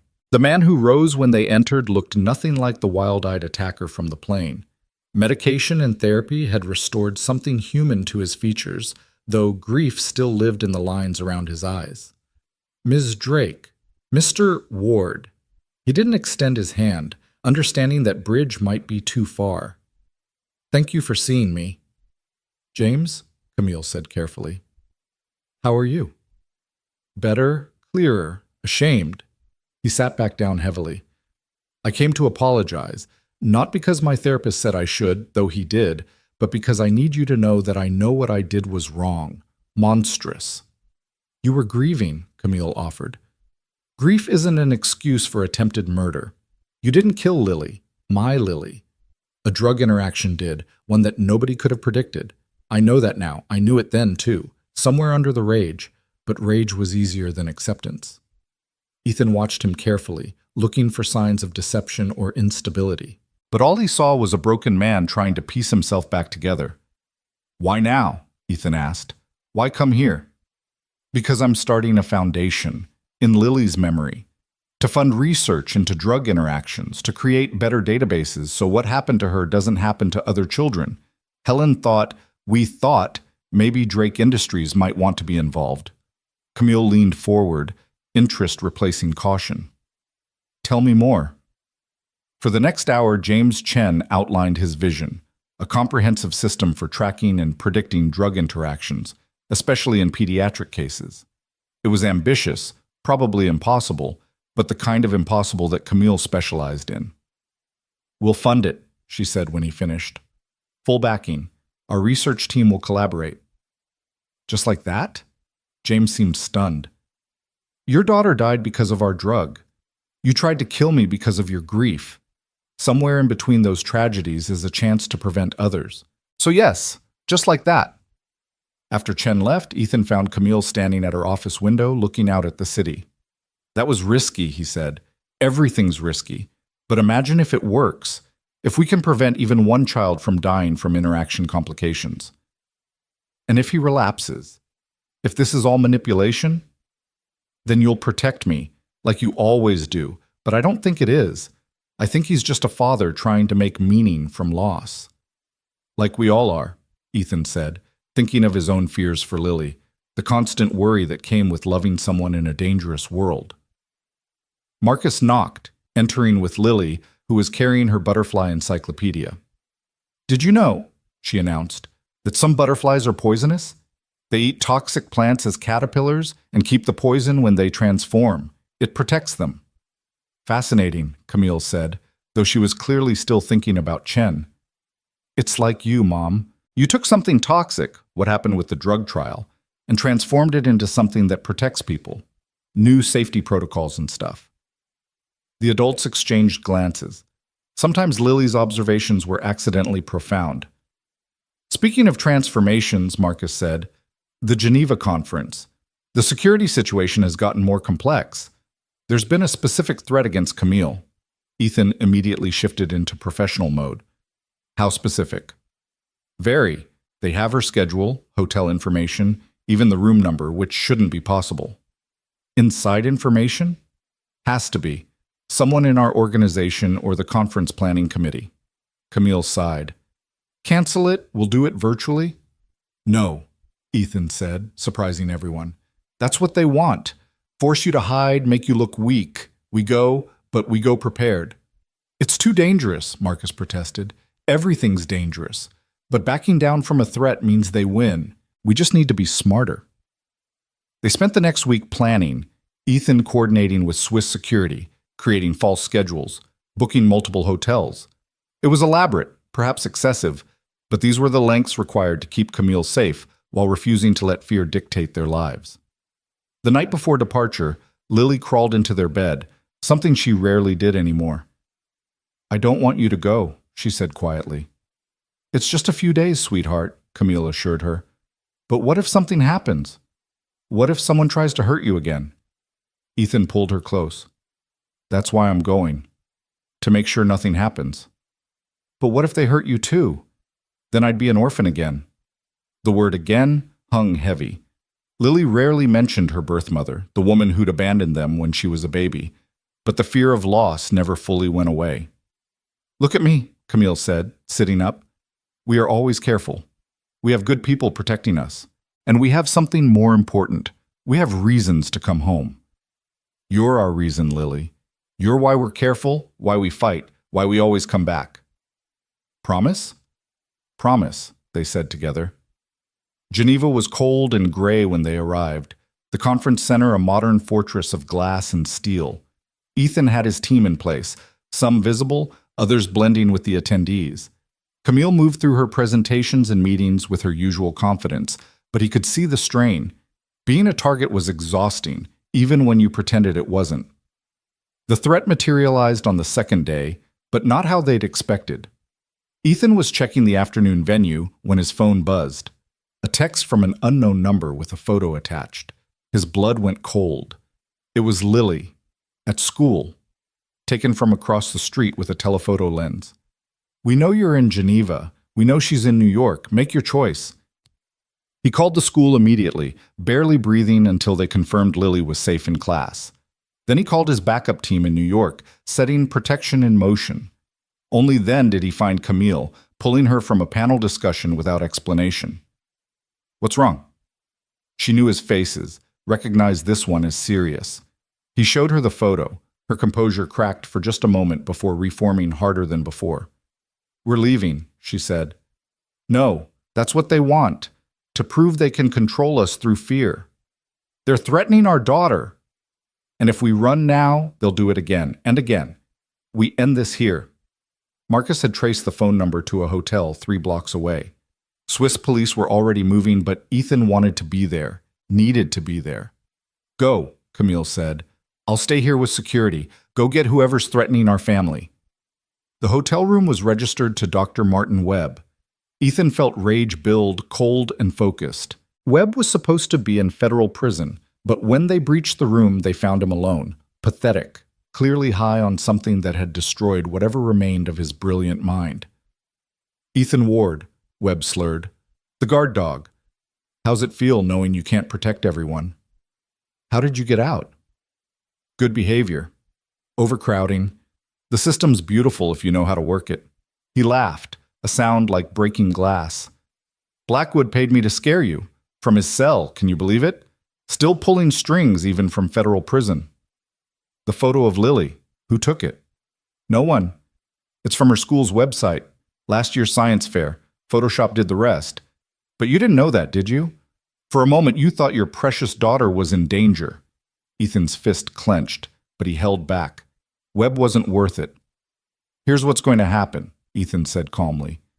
You're going to be arrested for violation of parole, making terroristic threats, and conspiracy. You'll go back to prison, and this time you won't get out. And if you ever come near my family again, prison will be the least of your concerns. Webb tried to laugh again, but it died as Swiss police filed in, efficient and unsympathetic. As they cuffed him, he looked at Ethan with eyes that had lost everything.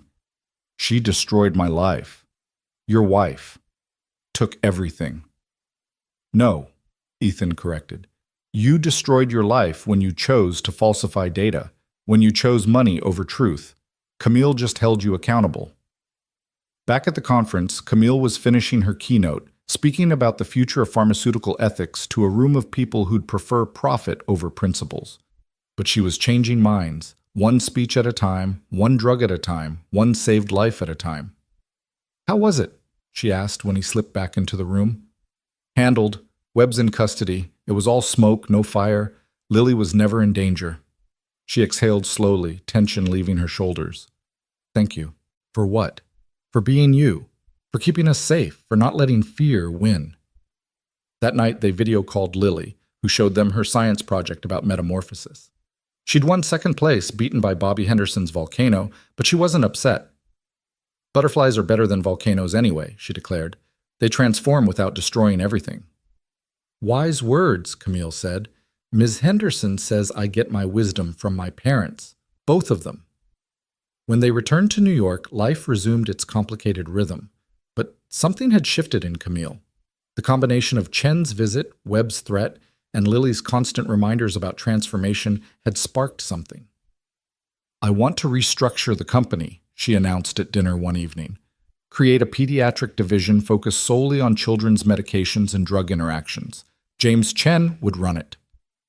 The man who tried to kill you? Ethan was skeptical. The man who lost his daughter to our failure. Who better to ensure it doesn't happen again? The board will never approve it. Then I'll fight the board. Again, it's becoming a hobby. Lily looked up from her homework. I think it's a good idea. Mr. Chen knows what it's like to lose someone. He'll work harder to save others. When did you become a corporate strategist? Ethan asked. Since I started listening at Mom's boring phone calls. They're not boring, Camille protested. They're complex.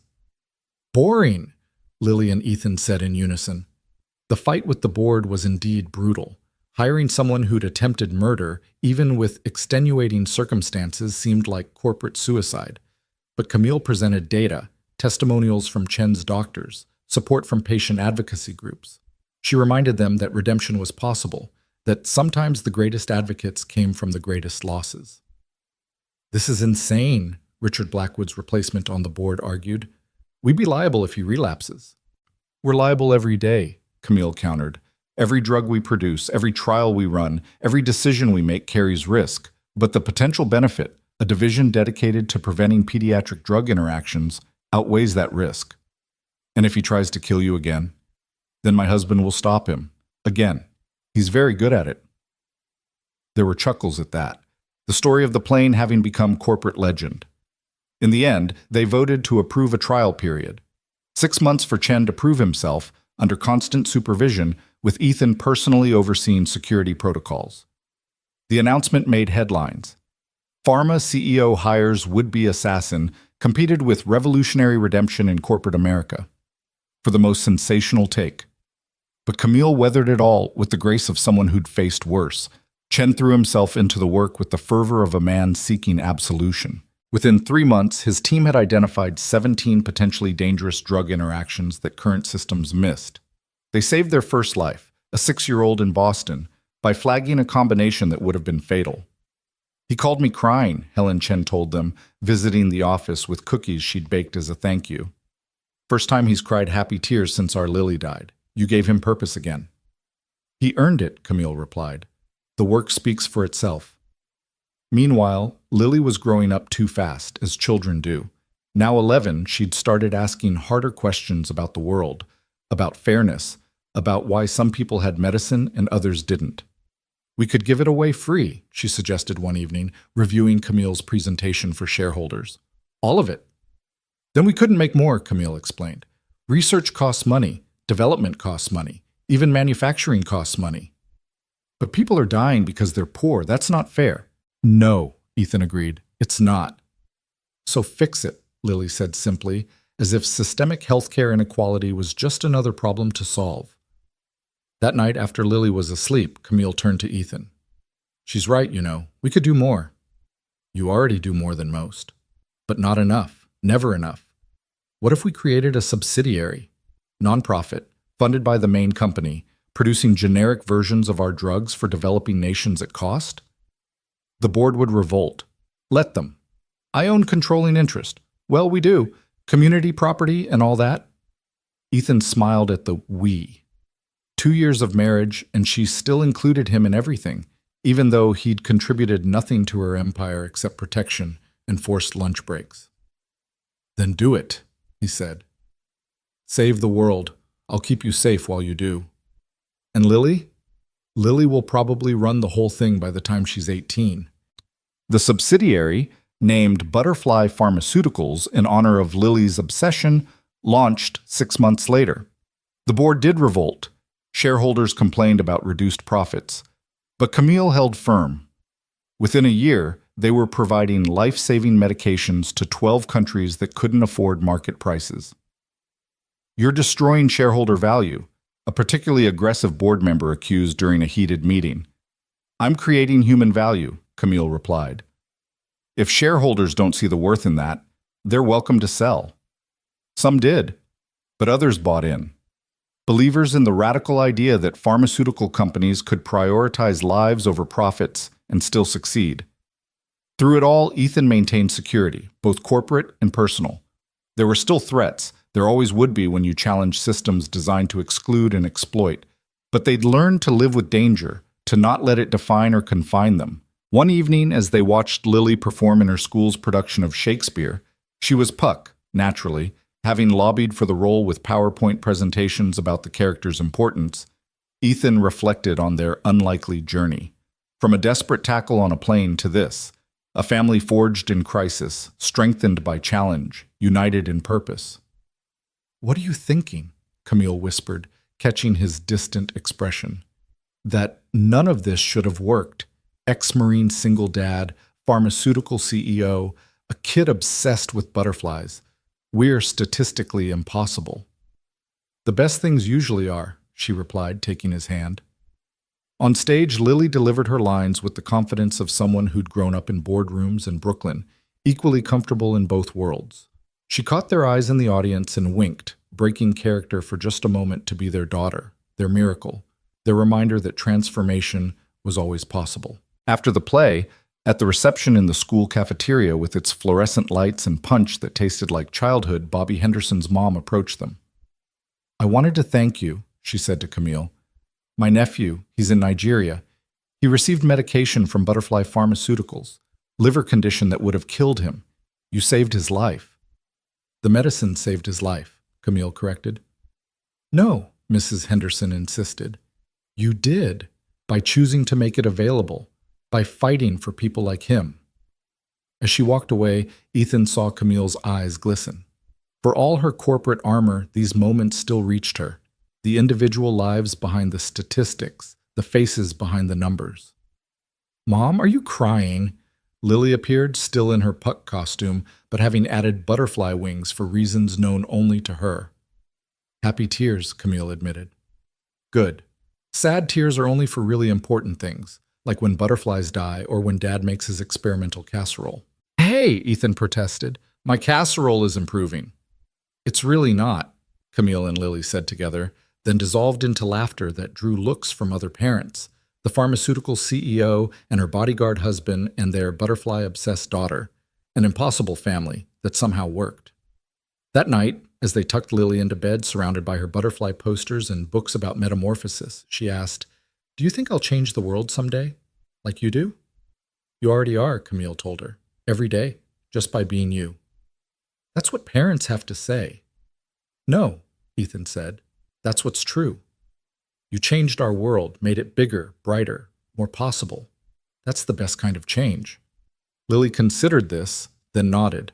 Okay, but I still want to discover a new butterfly species and maybe cure something and possibly learn to actually fly. Ambitious, Camille noted. I learned from the best, Lily replied, then closed her eyes, asleep within moments with the easy exhaustion of childhood. In the hallway outside her room, Ethan pulled Camille close. She's going to be extraordinary. She already is, like her father. You mean the one who went from fixing cars to running corporate security? I mean the one who saw a threat and acted without hesitation. Who sees a problem and solves it. Who makes sure everyone eats lunch. That last one's my greatest achievement. She kissed him, soft and familiar, and still somehow electric after all this time. I love you, even though you punch people at galas. I love you too, even though you try to save the entire world before breakfast. Someone has to, and someone has to make sure you survive long enough to do it. They stood there in the hallway of their Brooklyn brownstone, holding each other in the small pocket of peace they'd carved from a chaotic world. Tomorrow would bring new challenges, board battles, security threats, the endless complexity of trying to do good in an industry designed for profit. But tonight, they were just a family. Impossible, improbable, and absolutely perfect in their imperfection. A text buzzed on both their phones simultaneously. Marcus. Early morning board meeting called. Morrison's introducing legislation targeting pharmaceutical pricing. They want strategy by 7 a.m. So much for sleeping in, Camille sighed. I'll make coffee, Ethan offered. You start strategizing. We'll face it together. Like always? Like always. They went to their home office, settling into the routine of crisis management that had become oddly comfortable. Camille pulling up data, Ethan assessing security implications, both of them building plans to face whatever came next. The morning board meeting was more hostile than usual. Senator Morrison's proposed legislation would cap pharmaceutical prices at levels that several board members insisted would destroy innovation and bankrupt research divisions. Camille sat at the head of the conference table, absorbing their panic with the calm of someone who'd weathered worse storms. This is your fault, Harrison Blake, the newest board member, accused. Your grandstanding about accessible medicine gave Morrison ammunition. Now he's using Drake Industries as his poster child for pharmaceutical greed despite everything we've done. Because of everything we've done, Camille corrected. We've proven that pharmaceutical companies can operate ethically and still profit. Morrison's using us because we're the example that invalidates everyone else's excuses. That's not helpful when the legislation names us specifically, another member argued. Ethan stood by the door, his usual position during board meetings, watching for threats both physical and corporate. He'd learned to read these rooms, who might leak to the press, who might attempt a hostile takeover, who was genuinely interested in the mission versus the money. What if we support it? Camille said suddenly. The room went silent. Have you lost your mind? Blake sputtered. Think about it. We support the legislation publicly, help shape it privately.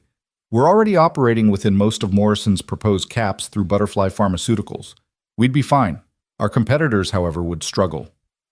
You want to use federal legislation to damage our competition? Marcus asked, a smile playing at his lips. I want to use federal legislation to force the entire industry to operate ethically. If that damages companies that prioritize profit over patients, I can live with that. The argument continued for 3 hours. By the time Lily's school called about early dismissal due to a water main break, they'd reached a tentative agreement. Drake Industries would publicly support Morrison's legislation while privately negotiating modifications that would protect legitimate research costs. Your daughter's here, Ethan's assistant informed him as Lily arrived at the office, still in her school uniform but having somehow acquired butterfly face paint between school and the building. Art class, she explained when he raised an eyebrow. Ms. Rodriguez let us paint each other. She settled in Camille's office with her homework while the adults continued strategizing. But after an hour, she looked up from her history textbook. Why do people think making money is more important than saving lives? She asked. The adults exchanged glances.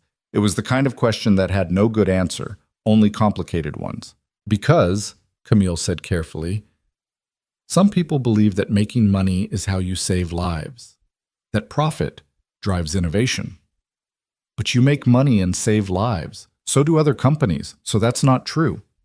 It's more complex than that, sweetheart.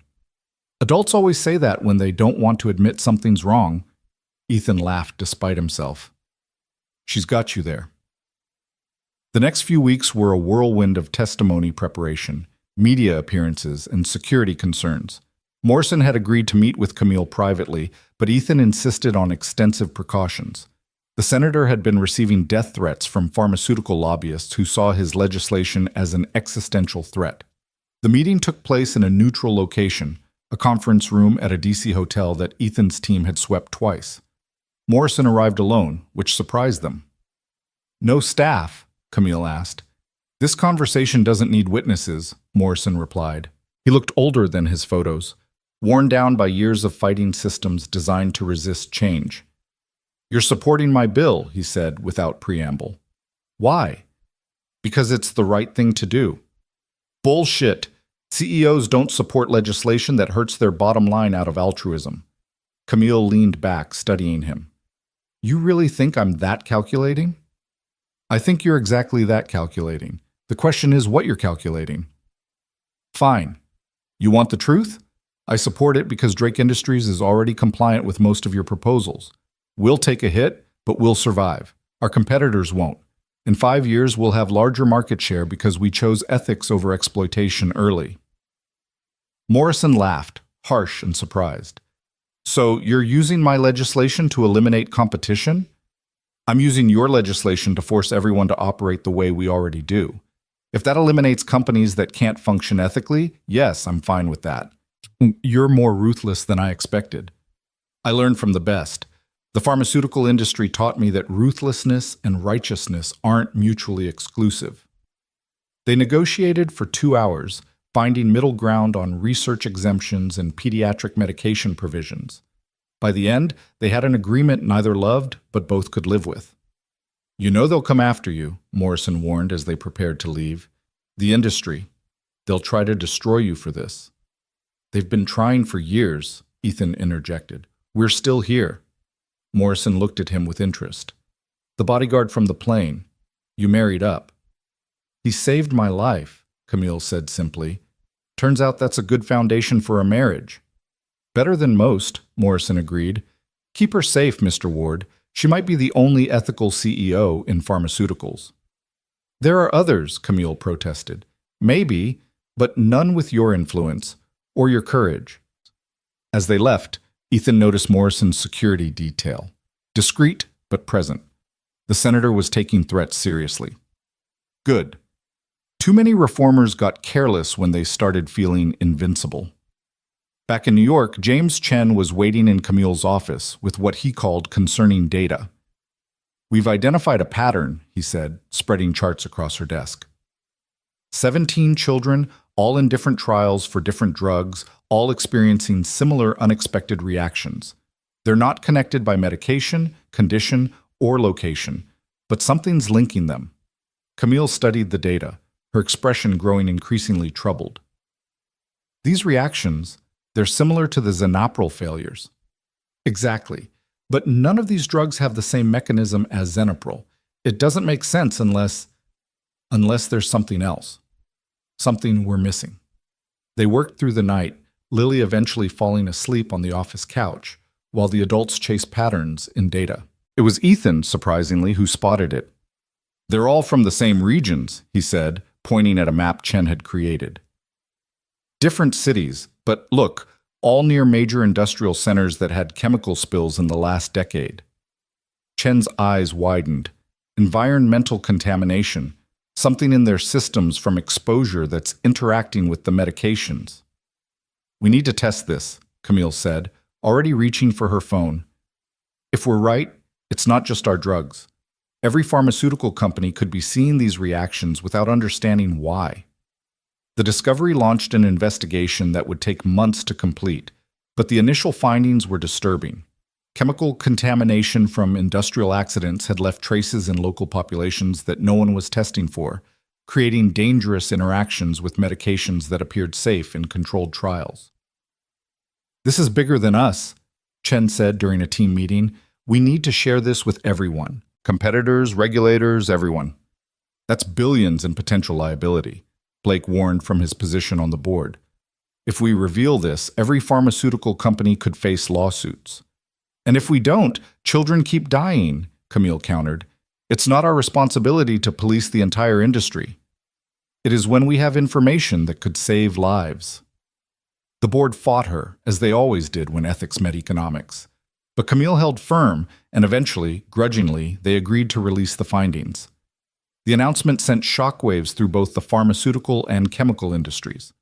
Lawsuits flew, stock prices plummeted, and regulators scrambled to implement new testing requirements. Drake Industries' stock dropped 20% in a day. "You're destroying shareholder value again," Blake accused during an emergency board meeting. "I'm saving lives again," Camille corrected. "If shareholders can't see the value in that, they're investing in the wrong company." That night, as they dealt with the fallout, Lily brought them both tea, a reversal of roles that made them smile despite everything. "I heard what you did," she said, "about telling everyone about the chemical thing." "It was the right thing to do," Camille said, "even though it cost money." "Especially because it cost money. The right thing usually does." Lily nodded solemnly. "When I grow up, I want to be like you, both of you. Mom saves people with science, Dad saves people with protection, and maybe I can do both." "You can do anything," Ethan told her. "Even fly?" "Metaphorically, absolutely." "I was hoping for literally, but I'll take metaphorically for now." The next crisis came faster than expected. A whistleblower inside Drake Industries leaked documents suggesting that Camille had known about the environmental contamination issue months before announcing it. The documents were taken out of context, preliminary research notes that showed suspicion but not confirmation. But the media didn't care about nuance. "Drake's CEO hid life-threatening information," screamed the headlines. "This is ridiculous," Marcus fumed, pacing Camille's office. "Anyone who actually reads the documents can see you were investigating, not hiding." "Since when has anyone actually read the documents?" Camille replied wearily. The board called another emergency meeting. This time, their patience had run out.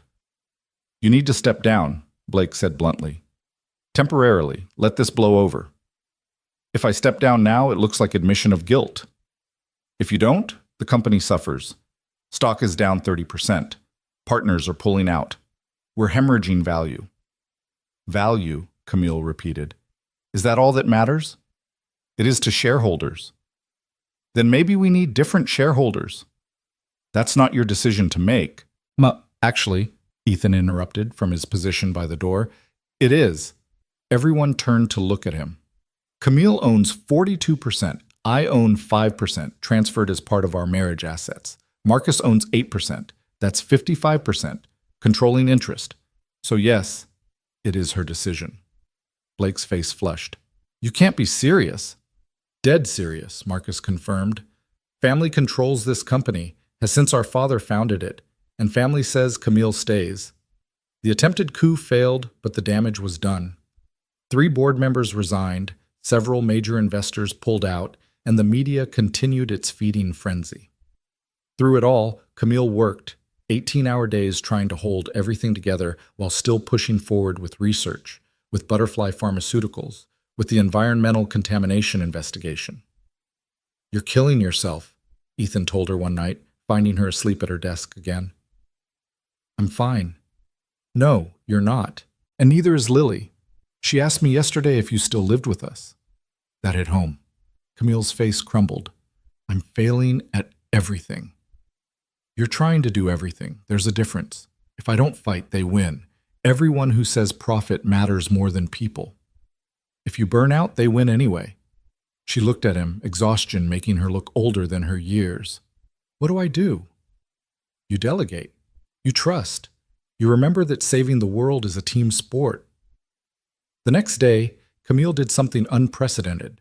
She took a vacation.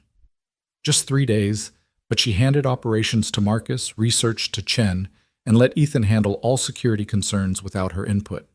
They went to the Hamptons, to a small house that belonged to a friend who owed Camille favors. No servants, no meetings, no crisis management.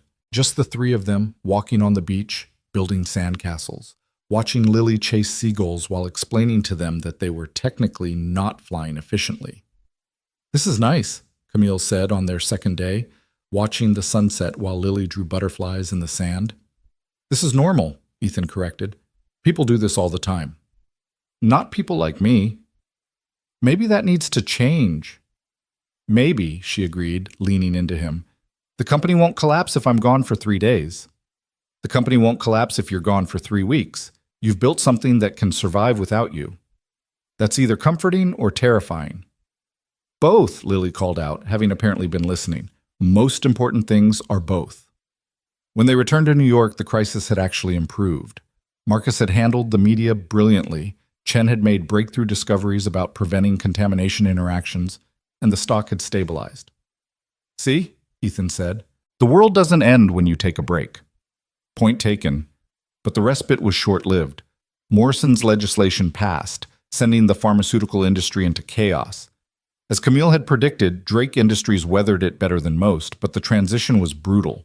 Competitors merged or folded, regulations tightened, and suddenly, Drake Industries was one of the last major players standing. "We won," Blake said during a board meeting, having somehow retained his position despite the coup attempt. "We're positioned to dominate the market."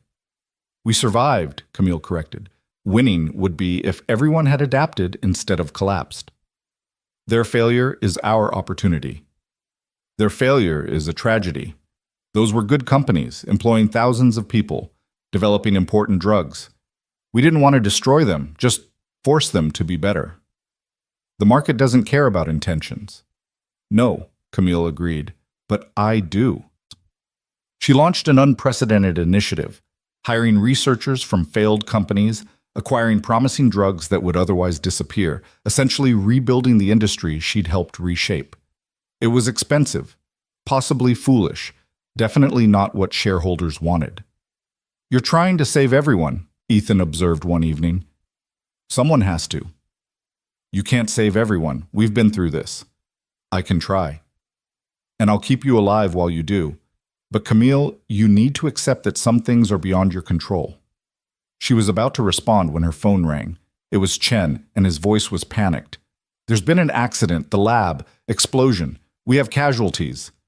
They rushed to the scene, finding chaos. Fire trucks, ambulances, police cars, all surrounding the research facility where Chen's team worked on pediatric formulations. The explosion had destroyed half the building. "How many?" Camille asked the fire chief. 7 injured, 2 critical. "Could have been worse. Most of the staff was at lunch." "Cause?" "Too early to tell. Could be accident, could be—" He didn't need to finish. Industrial sabotage was always a possibility in pharmaceutical research, especially when you were developing drugs that threatened entire profit models. Chen was one of the injured, burns on his arms from trying to rescue research data. As they waited in the hospital, Lily arrived with Marcus, having been picked up from school. "Is everyone okay?" she asked, mature beyond her years. "They will be," Camille said, though she wasn't sure. "Was it on purpose? Did someone do this?" "We don't know yet." Lily was quiet for a moment, then said, "If someone did this to stop the research, we have to continue it. Otherwise they win." "It's not that simple," Ethan started. "Yes, it is," Lily interrupted. "Bad people want to stop good things. We don't let them. That's what you taught me."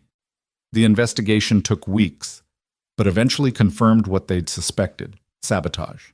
A competitor, facing bankruptcy from Morrison's legislation, had hired someone to destroy Drake's research, hoping to eliminate competition for a lucrative government contract. "We should prosecute," the lawyers advised. "We should rebuild," Camille countered. "Prosecution takes years. Rebuilding takes months. I know which matters more." They rebuilt, stronger and more secure. Chen recovered, scarred but determined. The research continued, lives were saved, and gradually the industry stabilized around a new normal, one where ethics and economics coexisted uneasily but necessarily. 1 year after the explosion, they held a memorial for those affected. It was supposed to be a small, private event, but hundreds showed up: researchers, patients, families whose lives had been touched by Drake Industries' work. "You did this," Ethan told Camille as they looked out at the crowd. "You changed an entire industry." "We did this," she corrected. "All of us." Helen Chen spoke at the memorial, talking about transformation through tragedy, about her husband's journey from would-be killer to life-saving researcher. Morrison attended, publicly thanking Camille for her support of his legislation despite the cost. Even some former competitors were there, now working within the new framework, grudgingly grateful for the forced evolution. "Mom," Lily said, tugging on Camille's sleeve, "someone wants to meet you." It was a young girl, maybe 8, with her parents. She was holding a butterfly drawing. "You saved my life," the girl said simply. "Your medicine. I wanted to say thank you." Camille knelt down, accepting the drawing with tears in her eyes. "What's your name?" "Sarah. Sarah Martinez." Camille's breath caught. It was one of the names from the Xenopril trial, one of the 37 who died. A different Sarah Martinez, but the name still carried weight. "Thank you, Sarah. This is beautiful." As the girl walked away with her parents, Ethan put his hand on Camille's shoulder. "You okay?" "Yeah, it's just... sometimes the universe sends messages." "What's this message?"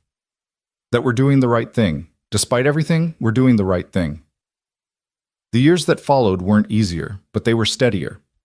Drake Industries became the model for ethical pharmaceutical development, studied in business schools as either an inspiration or a cautionary tale, depending on perspective. Butterfly Pharmaceuticals expanded to 30 countries, providing affordable medicine to millions who would otherwise have nothing. Lily grew into her teenage years with the confidence of someone raised by warriors, understanding that fighting for what's right was hereditary. She started an organization at school for young scientists interested in ethical research, wrote papers about corporate responsibility that made her teachers uncomfortable, and never stopped believing that butterflies were the perfect metaphor for transformation. "You've created a revolutionary," Ethan told Camille one evening, watching Lily organize a protest against her school's corporate sponsorship deal. "We've created someone who won't accept the unacceptable," Camille corrected. "That's different." "Is it, though?" They watched their daughter rally her classmates, passionate and articulate and absolutely unwilling to compromise on principles. "She's going to change the world," Camille said. "She already is, just like her mother. And her father. Don't forget who taught her to fight." "You taught her when to fight. I just taught her how." "Perfect combination, then." Blake had long since resigned from the board, replaced by people who understood that profit without purpose was hollow. The company thrived, proving that ethics and economics weren't mutually exclusive but mutually reinforcing when done right. "We have a problem," Marcus announced one day, entering Camille's office where she and Ethan were reviewing security for an upcoming conference. "What now?" "Someone's buying up our stock, quietly, through shell companies, but it's coordinated. Hostile takeover attempt." "Who?" "Best guess, Titan Pharmaceuticals' successor company. They've recovered from Blackwood's imprisonment and want revenge." "How much have they acquired?" 38%. "If they get to 51, they control the company," Camille finished. "We need to act fast," Ethan said. "Shore up support, buy back shares if necessary." "Or," Camille said slowly, "we let them." Both men stared at her. "Hear me out. They take control, thinking they'll gut our ethical programs and return to pure profit. But our structure makes that impossible. Butterfly Pharmaceuticals is independently chartered. The research divisions have contractual autonomy. The pediatric safety protocols are legally binding. They'd own a company they can't change." "That's insane," Marcus said. "That's brilliant," Ethan countered, seeing the strategy. "They'd bankrupt themselves trying to undo what we've built." "Exactly. Sometimes the best defense is letting your enemy punch themselves out." It took 6 months for the takeover to complete. The new board arrived triumphant, ready to dismantle Camille's legacy. They lasted exactly 3 months before realizing they'd bought a company so structurally committed to ethical operation that changing it would destroy it. "You did this on purpose," the new board chair accused during his resignation.